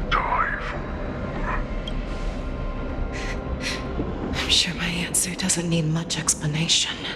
I refuse. I told you before, Foxian and Borzin are no more than labels. You can be whoever you want to be. You can do whatever you want to do. Accept these truths, and the Borzin will bow to you. Destroy them, reduce them to dust, or teach them to become servants of the Xianzhou. You are free to do as you please. Carve your name into the Xianzhou's history books, or into the list of arch enemies. You have the final say. You do not understand, Hule.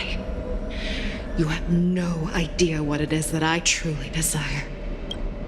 When I was just a child, I stained my hands with blood for the first time in order to escape the whips and shackles of the Wolf Masters.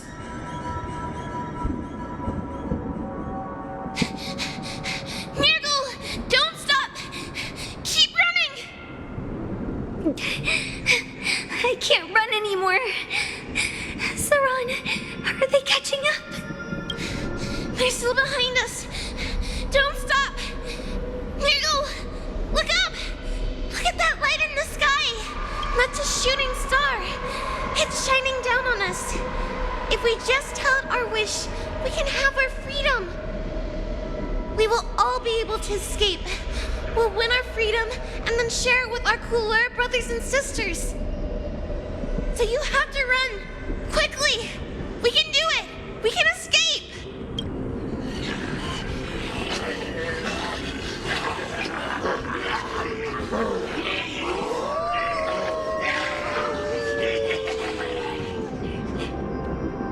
Nirgal! Run with me! We ran and ran with all the strength we had. But we ended up losing each other. I escaped the hunting pack and encountered a woman that could fly. Cloud Knight. I imagine you kept your promise. Unfortunately, when I led her back in order to free my Kulor companions, there was nothing left there but a bottomless pit. The light of the devilish archer. A star of calamity that strikes the ground and leaves only devastation in its wake. In the years that followed, I followed the trail of that light alongside my Cloud Knight allies and saw it fall countless more times. Gradually, I came to understand. That light was not some shooting star that carried wishes and aspirations. Each Lux arrow meant that countless lives in a helpless world were about to be obliterated. I prayed to the god of the skybow that I would never have to witness one of these shooting stars fall again. But they ignored my prayers. That's right. They never answer us. They just let us loose in this world to massacre each other. That is why the fierce battle between us has raged to this day. If the gods who never bleed nor cry, who watch silently from above, refuse to listen to the prayers of mortals, then we have no choice but to fight for our own desires. Do you understand now, Saran? You and I are similar in more ways than you think.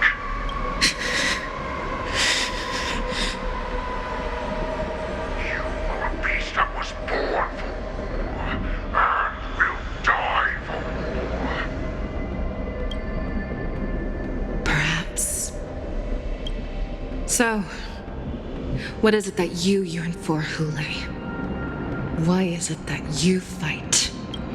I fight so that I can turn the stars above into a great wilderness for the Borzin to roam. What about you, Saran? I fight so that one day I will never have to witness another shooting star falling to the ground. so that just one more person can live and return to the Yaoqing alongside me. You would resist becoming the person you were supposed to be. Lower yourself from a free wolf to a domesticated fox just for the sake of one person. Then have it your way. I will use your fear and doubt as my nourishment. I will seize you and devour you. I will replace you and become a Shao. We are so similar. Both monsters that were born for war and will die for war. You were right when you said that, Hule. So, I shall pray to the heavens. Even if they do not respond to me, I pray that the arrows of the hunt will pierce the heart of every monster.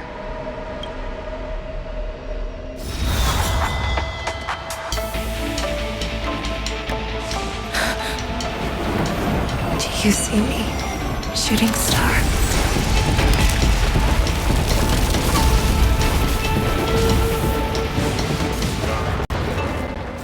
The knights are sworn to protect the Xianzhou.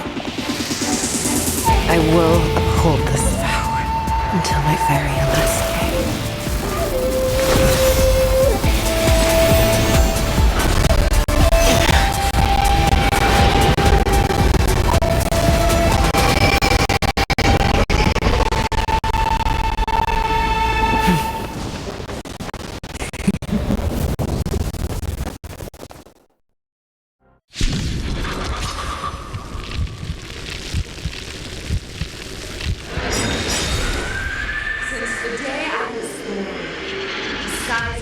Tears of blood, and all living creatures have bowed and lamented.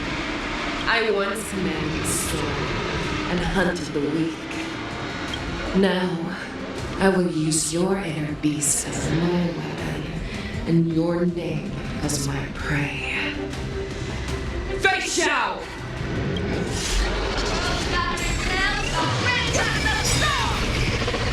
Back your disguises and show you how cowardly and powerless you truly are, Hule! A wolf lurks in the heart of every Borson and Foxian. The moment you grow weak, it will devour you! Every petal in life's garden will be swept away by the wind of time. Eternal melody. Make your move, Hule!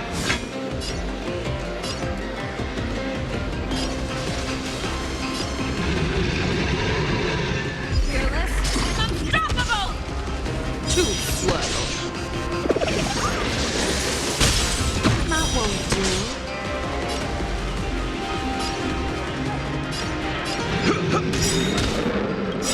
Life's like a good brew. Full, my friends. Indulge yourself.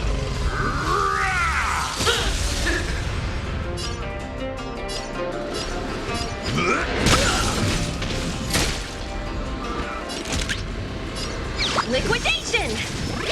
The market is unpredictable. Ah! Right!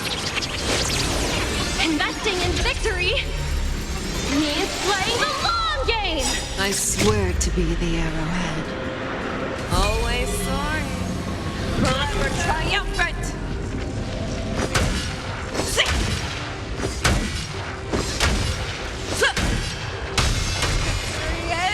Inevitable!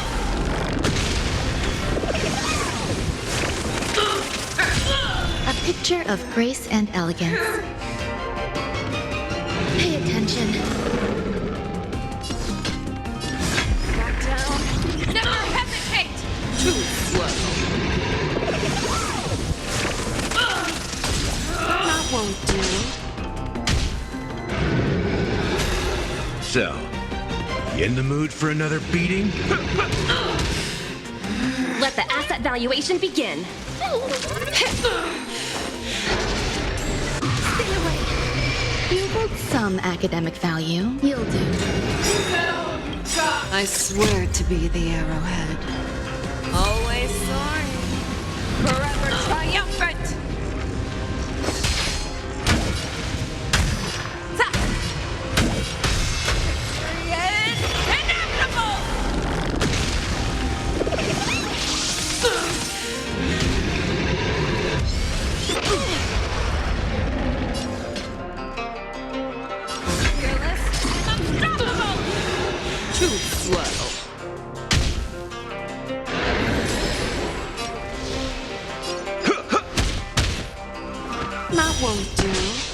Easy, Numby. Easy. Smash them up, Numby.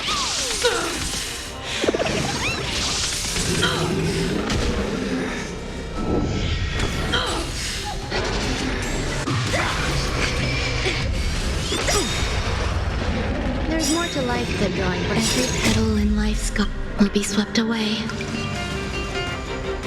by the wind of time. All things are as one. Nice like a good brew. Full, my friends. Indulge yourself.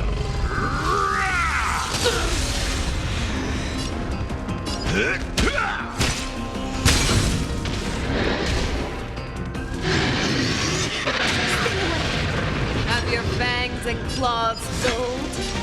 Back down. Never hesitate. Too slow.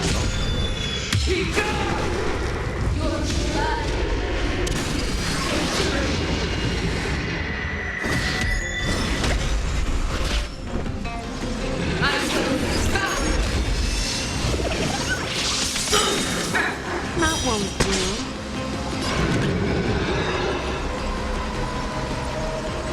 Liquidation! Market is unpredictable. Right! Investing in victory means playing the long game! I swear to be the arrowhead. Always soaring. Forever triumphant!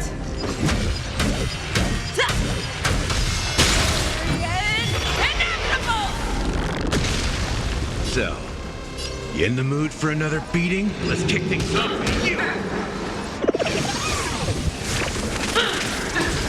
Make your move! Play fearless, unstoppable! Too slow. Pay attention. That won't do. Inner peace! Heed my commands!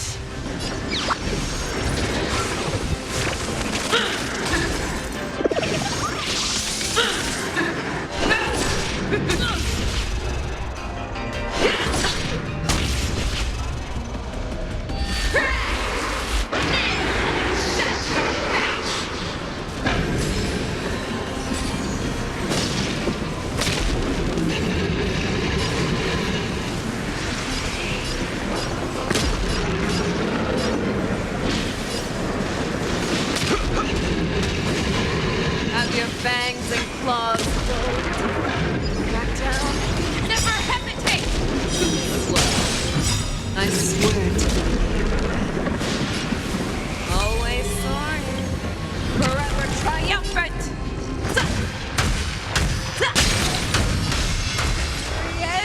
Inevitable!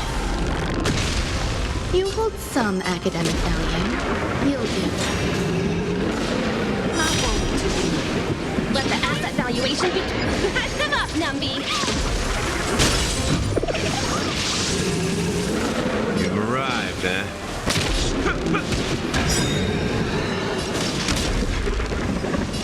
Fearless, unstoppable! Too slow. There's more to life than every petal in life's garden will be swept away by the wind of time. Eternal melody.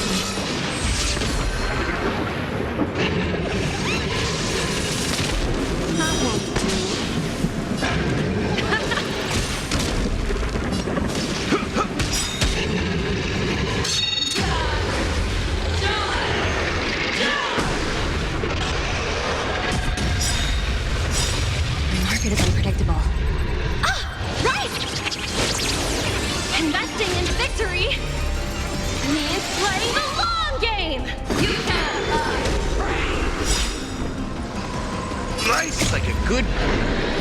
friends.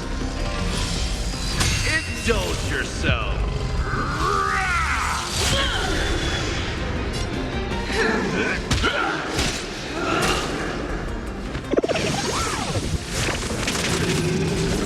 I swear to be the arrowhead. Always soaring, forever triumphant. Ha! It's inevitable. Why would you disappear?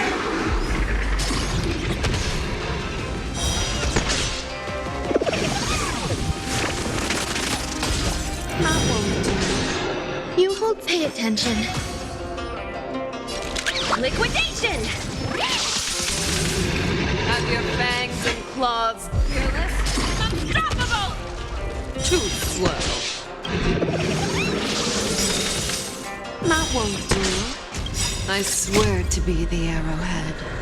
Always soaring, forever triumphant!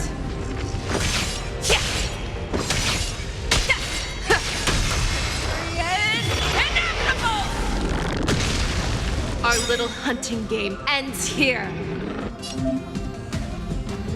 I swear to be Mighty light of the heavens, wolf in my heart, come to me.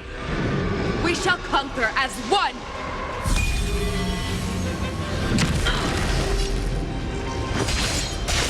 Yeah. Yeah. Yeah. It's inevitable!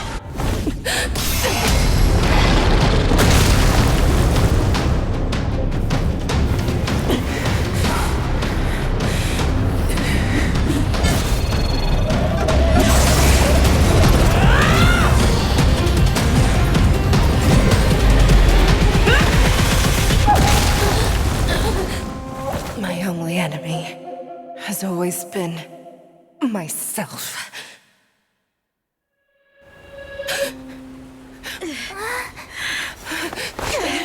General. General, you're awake.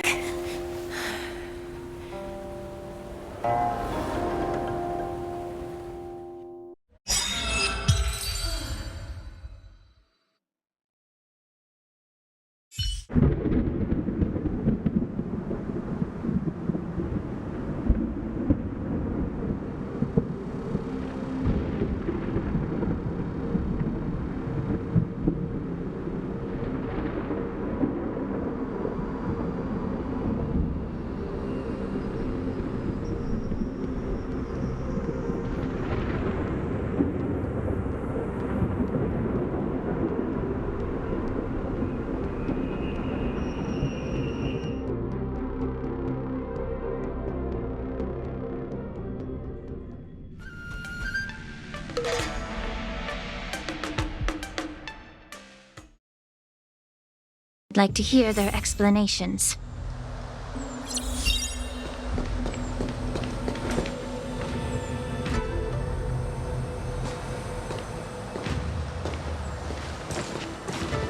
Welcome, Miss Lingsha. I am Preceptor Tauron. Greetings, my honored preceptor. It's been a while since we last touched base. I've brought a friend with me today. I believe you're already familiar with each other. Tauron. Elder Tauron? I remember when I was exiled, you were on the verge of passing on. What's with this new look? All of this is thanks to your past life. Had you not been so rash, I wouldn't have had to walk such a dangerous road to free our clan, becoming this specter of my former self. Dan Heng, you've returned twice, but it seems that meeting us fossils wasn't on your agenda. Regrettable indeed. Now here you are to meet me anyway. Life does love its ironies, doesn't it? I didn't come here with Miss Lingsha today to reminisce. Indeed. When the Cauldron Master extends an invitation, it's only proper for the preceptors to attend. As the newly appointed Cauldron Master, there's been much to take care of within the Alchemy Commission. It's only now that I've had the chance to speak with you. Please forgive the delay, Elder. I sent over some evidence regarding the prison break in the Shackling prison. I trust you've already looked it over. Yes. You sent us the remains of Mara-struck soldiers, a map of the Shackling prison, and a semblance reversion essence pill. These are the remains of assassins who used Cloud Hymn magic to conceal their tracks. They aided in the Borson's escape, allowing them unimpeded passage through the Shackling prison. That marked-up map is a map of prisoners' escape routes. Vidyadhara craftsmen once made blueprints for the prison's construction, so I imagine, Mr. Tauran, you have a similar map in your possession. This pill is semblance reversion essence. Indeed. I helped plot the prison break in the Shackling prison. Oh, so, the disciples of Sanctus Medicus joining forces with the Lord Ravager to stir up trouble in the Alchemy Commission, the introduction of the Stellaron, and the Ambrosial Arbor's resurrection all have something to do with the Vidyadhara. That's right. Are you surprised? After all, both of you were sent here by the Seat of Divine Foresight as messengers to hear my confession, weren't you? Ever since the sedition of Imbibitor Lunae, the population of the Vidyadhara has dwindled. With the High Elder exiled, a few of us preceptors had to do what we could to turn the tide. My methods might have been drastic, perhaps even incomprehensible. But it was all for one cause. The survival of the Vidyadhara. Yet, the Xianzhou natives zealously forbid any plague marks and did nothing while the Vidyadhara suffered. Dan Heng, Lingsha, as Vidyadhara, you should understand the desperation behind my actions. All I've tried to do is to ensure our survival. I'm well aware of the challenges the Vidyadhara face. Fighting for survival isn't a sin. But Elder, your actions have gone beyond mere survival. You've become a beast driven solely by the propagation, devoid of even a hint of empathy. Oh. Despite calling ourselves a noble draconic bloodline, at our core, we're merely bipedal beasts. The survival of our kind is paramount. If I hadn't resorted to beastly actions, the Vidyadhara might not even exist. The sages show no mercy, as the old wisdom goes. When the High Elder abandoned our people's survival, I had to shoulder the world's sins alone. Lingsha, Dan Heng, the past is behind us. But the future of the Vidyadhara still lies within your grasp. The situation on the Xianzhou Luofu has changed rapidly. As Vidyadhara, we must unite in purpose and avoid the mistakes of the previous Imbibitor Lunae. I was initially skeptical about the Vidyadhara's betrayal of the Alliance. But after hearing your confession, I realized that there is no point in talking about trust. Breaking the covenant of our alliance will bring war upon the Vidyadhara. Even if we are able to have offspring again, what difference will it make? Once my plan succeeds, the Alliance will see the Vidyadhara as their saviors, because both parties ultimately share the same interests. So now that survival won't convince us, you want to talk about interests? For 1,000 years, the Alliance has been engaged in brutal warfare against the denizens of abundance, yet victory has remained beyond reach. Have you ever wondered why? Should the Alliance emerge victorious, they will inevitably become the next denizens of abundance. However, if they suffer defeat, the Alliance will face extinction. Thus, the Alliance has deceitfully upheld this precarious balance. However, I have a way to escape from this dilemma. The Alliance's path to salvation lies within the secret of dragon transmutation. Imagine if there were a way to transform other life forms into Vidyadhara. The Alliance would then possess an endless stream of soldiers and would not need to worry about casualties. Once the war ended, these soldiers would cease reproduction, eliminating concerns of overpopulation. This is the way to salvation for the Xianzhou Alliance. The ultimate path to end the universe's suffering under the immortality plague. Only we, the Vidyadhara, can achieve this. So, you relied on this rhetoric to manipulate the ignorant members of the Vidyadhara into serving you. I am deeply disappointed in you, Elder. Your thoughts and intentions are completely devoid of empathy. Cloud Knights! Hold it!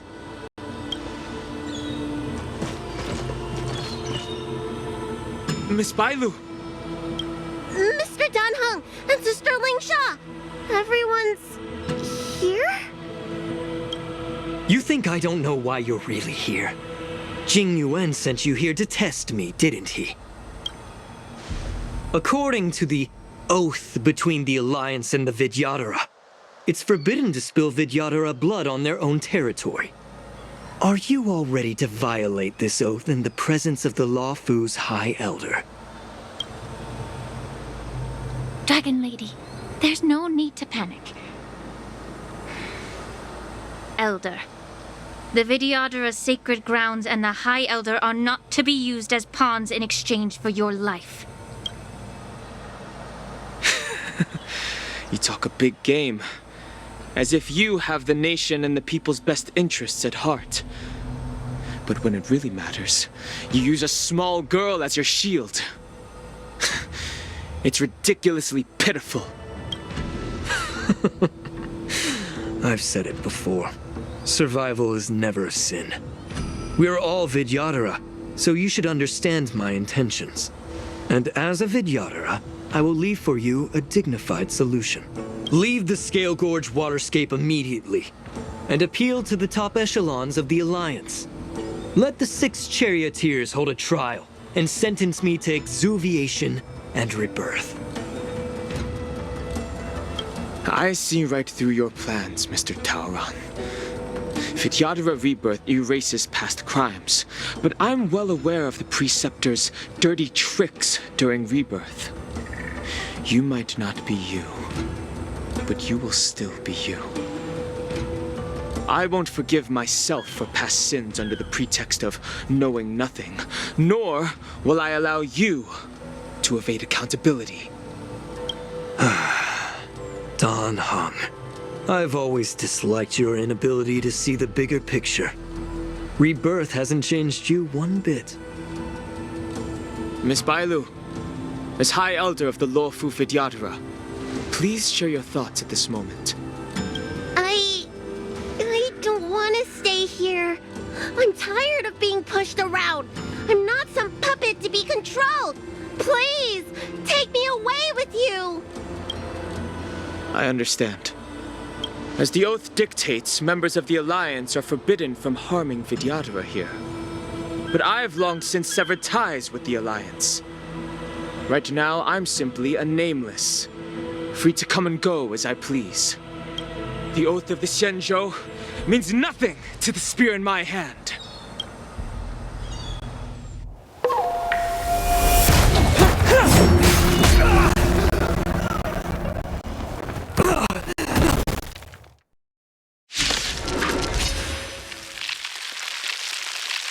Get them! Do whatever it takes! Make sure they don't leave here alive. Get it together. Merciful Medicus! Everyone's a customer. Relax.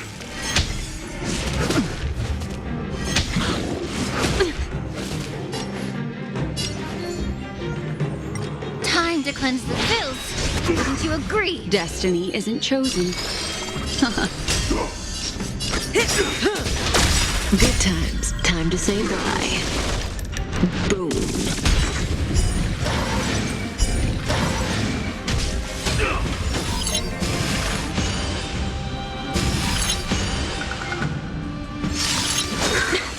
A miracle.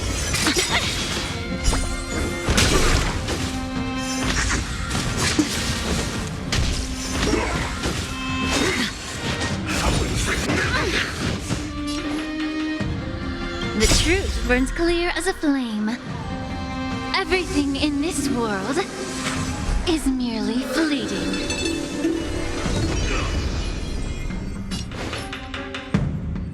Both body and mind must be pure.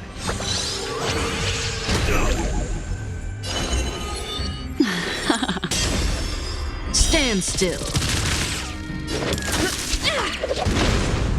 May as well kill him. Immortality.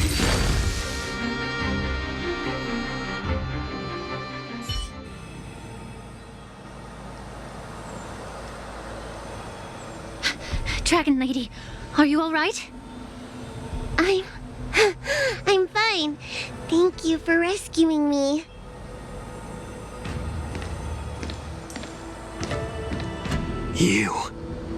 You actually came here in person? Otherwise, I wouldn't be able to hear your lofty opinions. The public trial you seek with the 6 charioteers is inevitable. In addition, I'll write to the sage queller of the Feng Hu. With her hatred for evil, I'm sure she will make a just decision. If it's her, she will earn the respect and assent of all the Vidyadhara on the Lafu. In terms of martial prowess, you indeed have the upper hand. But if you're under the impression that this advantage can be used to settle the score with us preceptors, that's quite an overestimation. Given the Vidyadhara's foundation within the Alliance, do you really think you can do anything to us? As I mentioned, I'll take all the blame and become the scapegoat. With the secrets I possess, the interrogation alone will take an eternity. And in the end, through various exchanges of interest, I am certain to survive. You understand this better than anyone, as it's the very art of trade-offs you love to wield. Lastly, a word of caution to you. I heard that Hule has escaped from prison and is headed directly for the Sky Splitter. The bloodshed at the war dance is bound to be gruesome.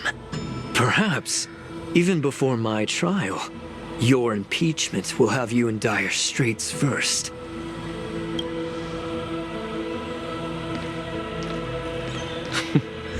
Regrettably, Mr. Taoran, the Sky Splitter only hosted Cloud Knights today. No audience. And just moments ago, Hule was executed by the Cloud Knights.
Arranged my deck? Hey, can't you play some normal games with Dragon Lady? Are you amused? Alright, enough playing. It's time to visit my masters. The infirmary is right over there. You can go by yourselves. Oh, come back and visit me when you have time. Next time, let's not play overly realistic make-believe with this doofus, okay? Well, there's not much I could do. General Fei Shao didn't really give me any chance to shine during this wolf hunt operation. If I had been in the ring, I could have knocked down 10 Hules with just one strike. You sound exactly like Master Yenqing. But for now, both he and Yun Li have been forced to go to the Alchemy Commission for some well-needed rest. I'm the least accomplished in swordplay, but I came out unscathed. I really ought to thank my masters for taking all the blows on my behalf.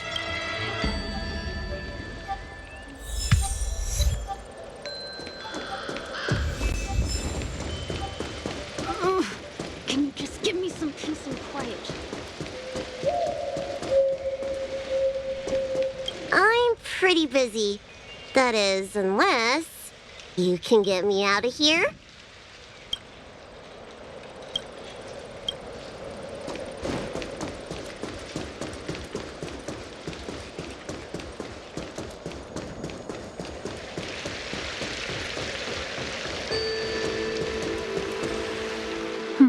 Look who's here.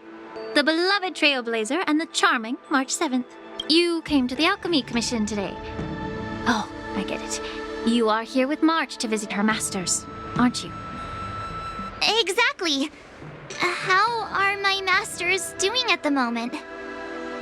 Unfortunately, only one master is here. I'm doing fine.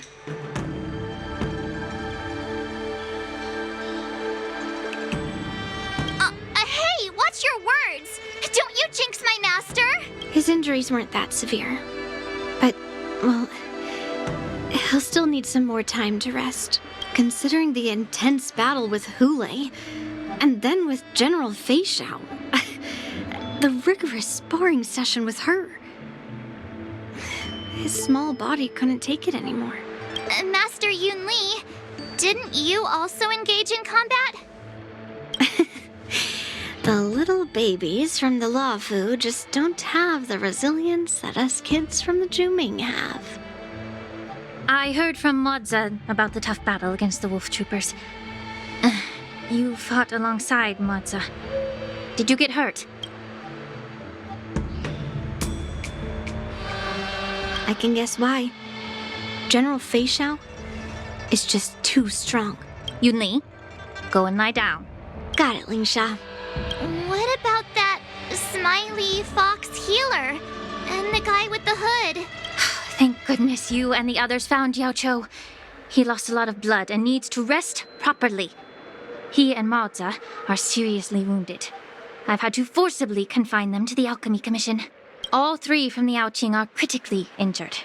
But fortunately, the Xianzhou Laofu has a miraculous healer lady. It's a silver lining in this misfortune. It looks like the entire delegation from the Xianzhou Yaoqing is gathered at the Alchemy Commission. Why don't we go see General Fei Xiao and bring her some fruit? I would normally say no, because they need to rest. But alas, what can you do when the two of them have a leader who is just as restless? General Fei Xiao just slipped out of the recovery room. She thinks she's so sneaky, but I know everything that happens in the Alchemy Commission. If you're looking to meet her, the luminescent depths might be your best bet. I spotted her heading that way earlier.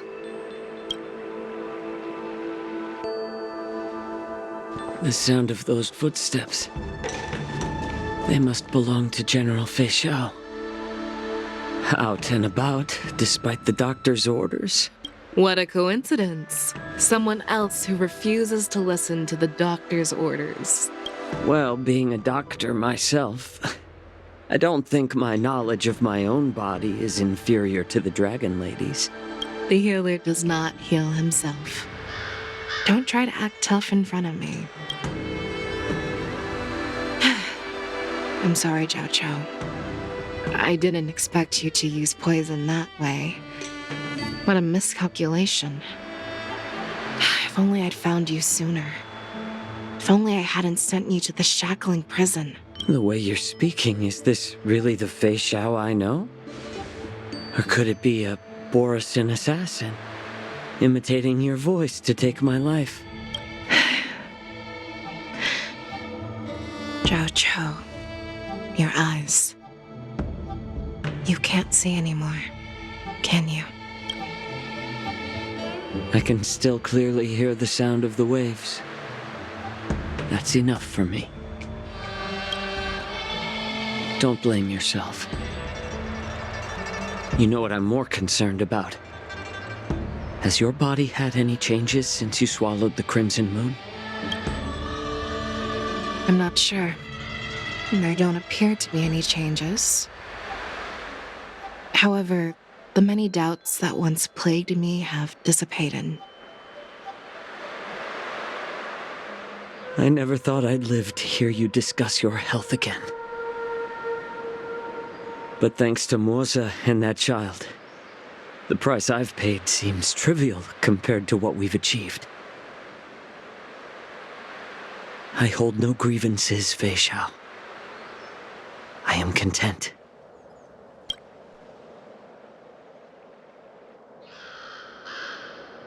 I don't know how to offer words of comfort, nor do I know much about curing others' ailments.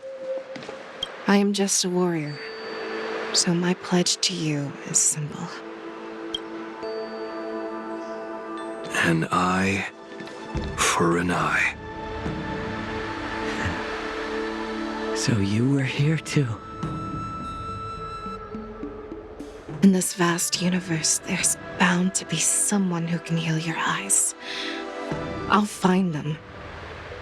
But until then... The threat behind all this chaos needs to be dealt with. You must already have some ideas. Let them out. The resurgence of the Sanctus Medicus and the gathering of the Borsen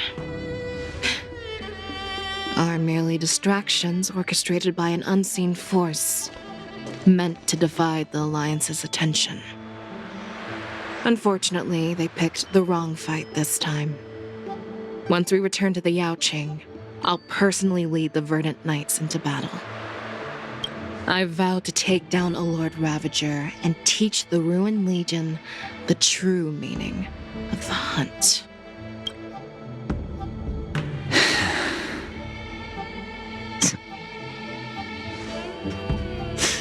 I knew it. You've always been so impatient.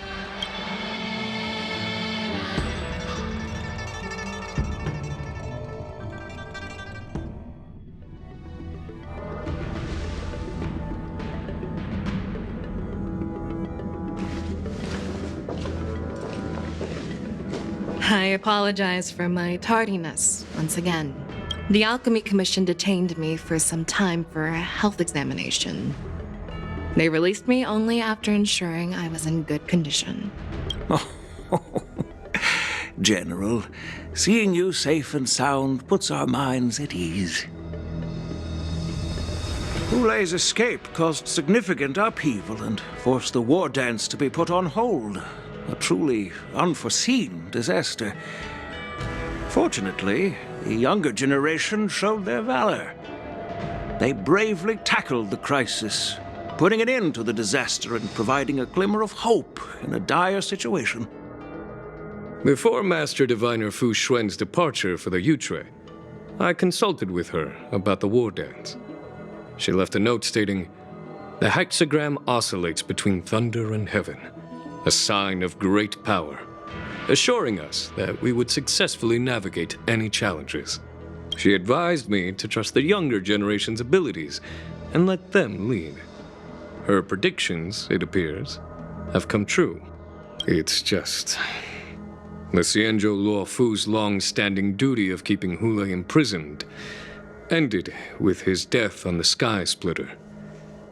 This event is likely to bring much criticism from the Alliance's upper ranks.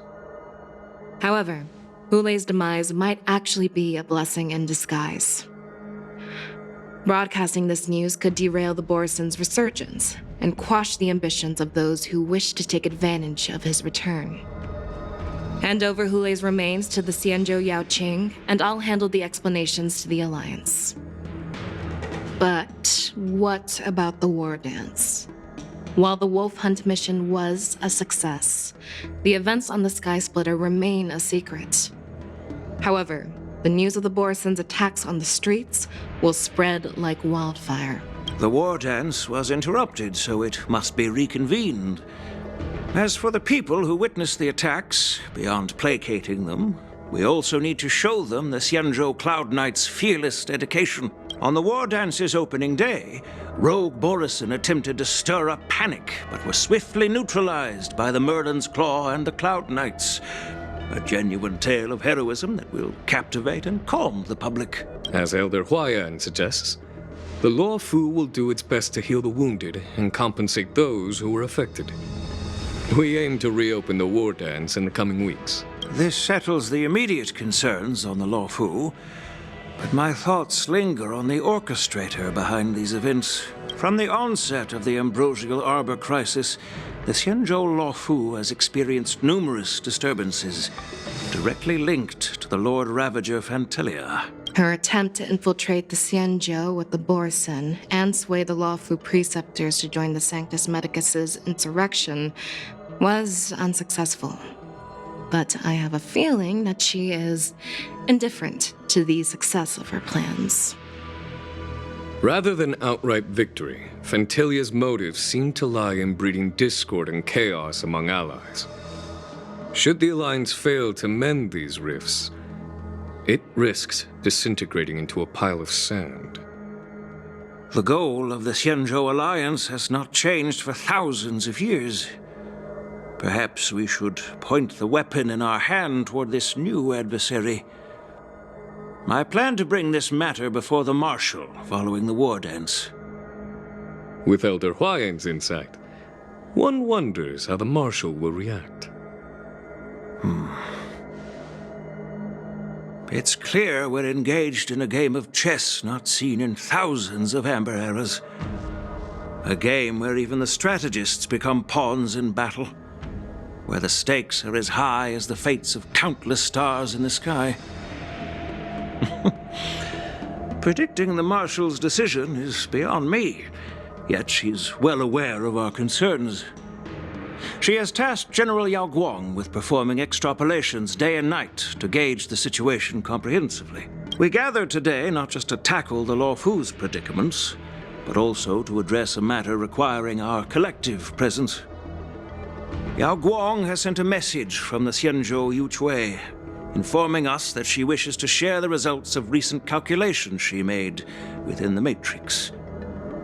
Jing Yuin, I'd like to borrow the seat of Divine Foresight's chessboard for this purpose.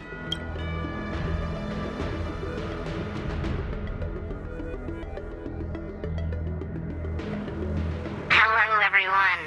It's been a long time. Over 3 decades have passed since we last convened. I've dearly missed each of you generals during this time. Was the seer strategist thinking of us or thinking of the fates we're destined for? The Merlin's Claw. As blunt as always. Though not everyone's cup of tea, huh? You once told Jing Yuan, "You're lucky that I'm the one who came this time. If it were the seer strategist, this conversation might not be so friendly." I'm intrigued. Did this conversation really come to pass? I've never heard anyone mention that the Decalite reflection barrier could eavesdrop on even the quietest whispers. It appears that the Marshal sent not just 2 generals to the Luofu, but an uninvited 3rd guest as well. People have been saying that Mr. Jing Yuan's intellect shines as brightly as the seer strategist's. With the Luofu caught in such strife, the Yuchui couldn't just stand by and watch. Seer strategist, our time with the Yellow Bell is limited. Let's get straight to the point. All right. Thanks to Mr. Jing Yuan, the interrogation of the 2 prisoners on the Yuchui has concluded. Mr. Jing Yuan's speculations were correct. Of the crimes they confessed to, planting a Stellaron on the Luofu was a complete fabrication meant to mislead. Their real aim was to secure a meeting with the Marshal to present their Godslayer protocol, a strategy they firmly believe in. And what was this grand strategy proposed by Jing Liu and that traveler?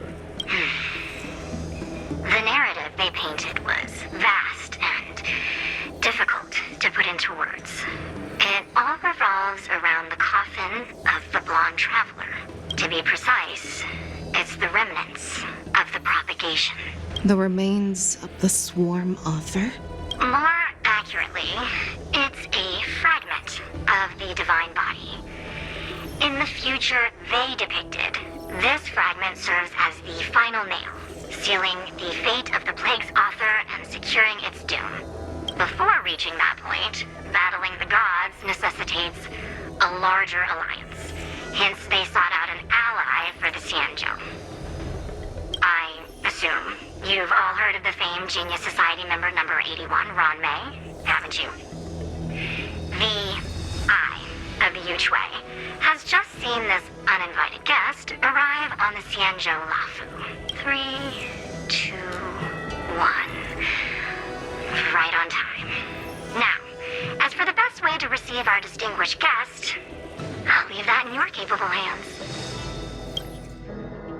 Do you remember your name? My name is Tingyun. I serve as an ambassador of the Whistling Flames Merchant Guild on the Xianzhou Lafu.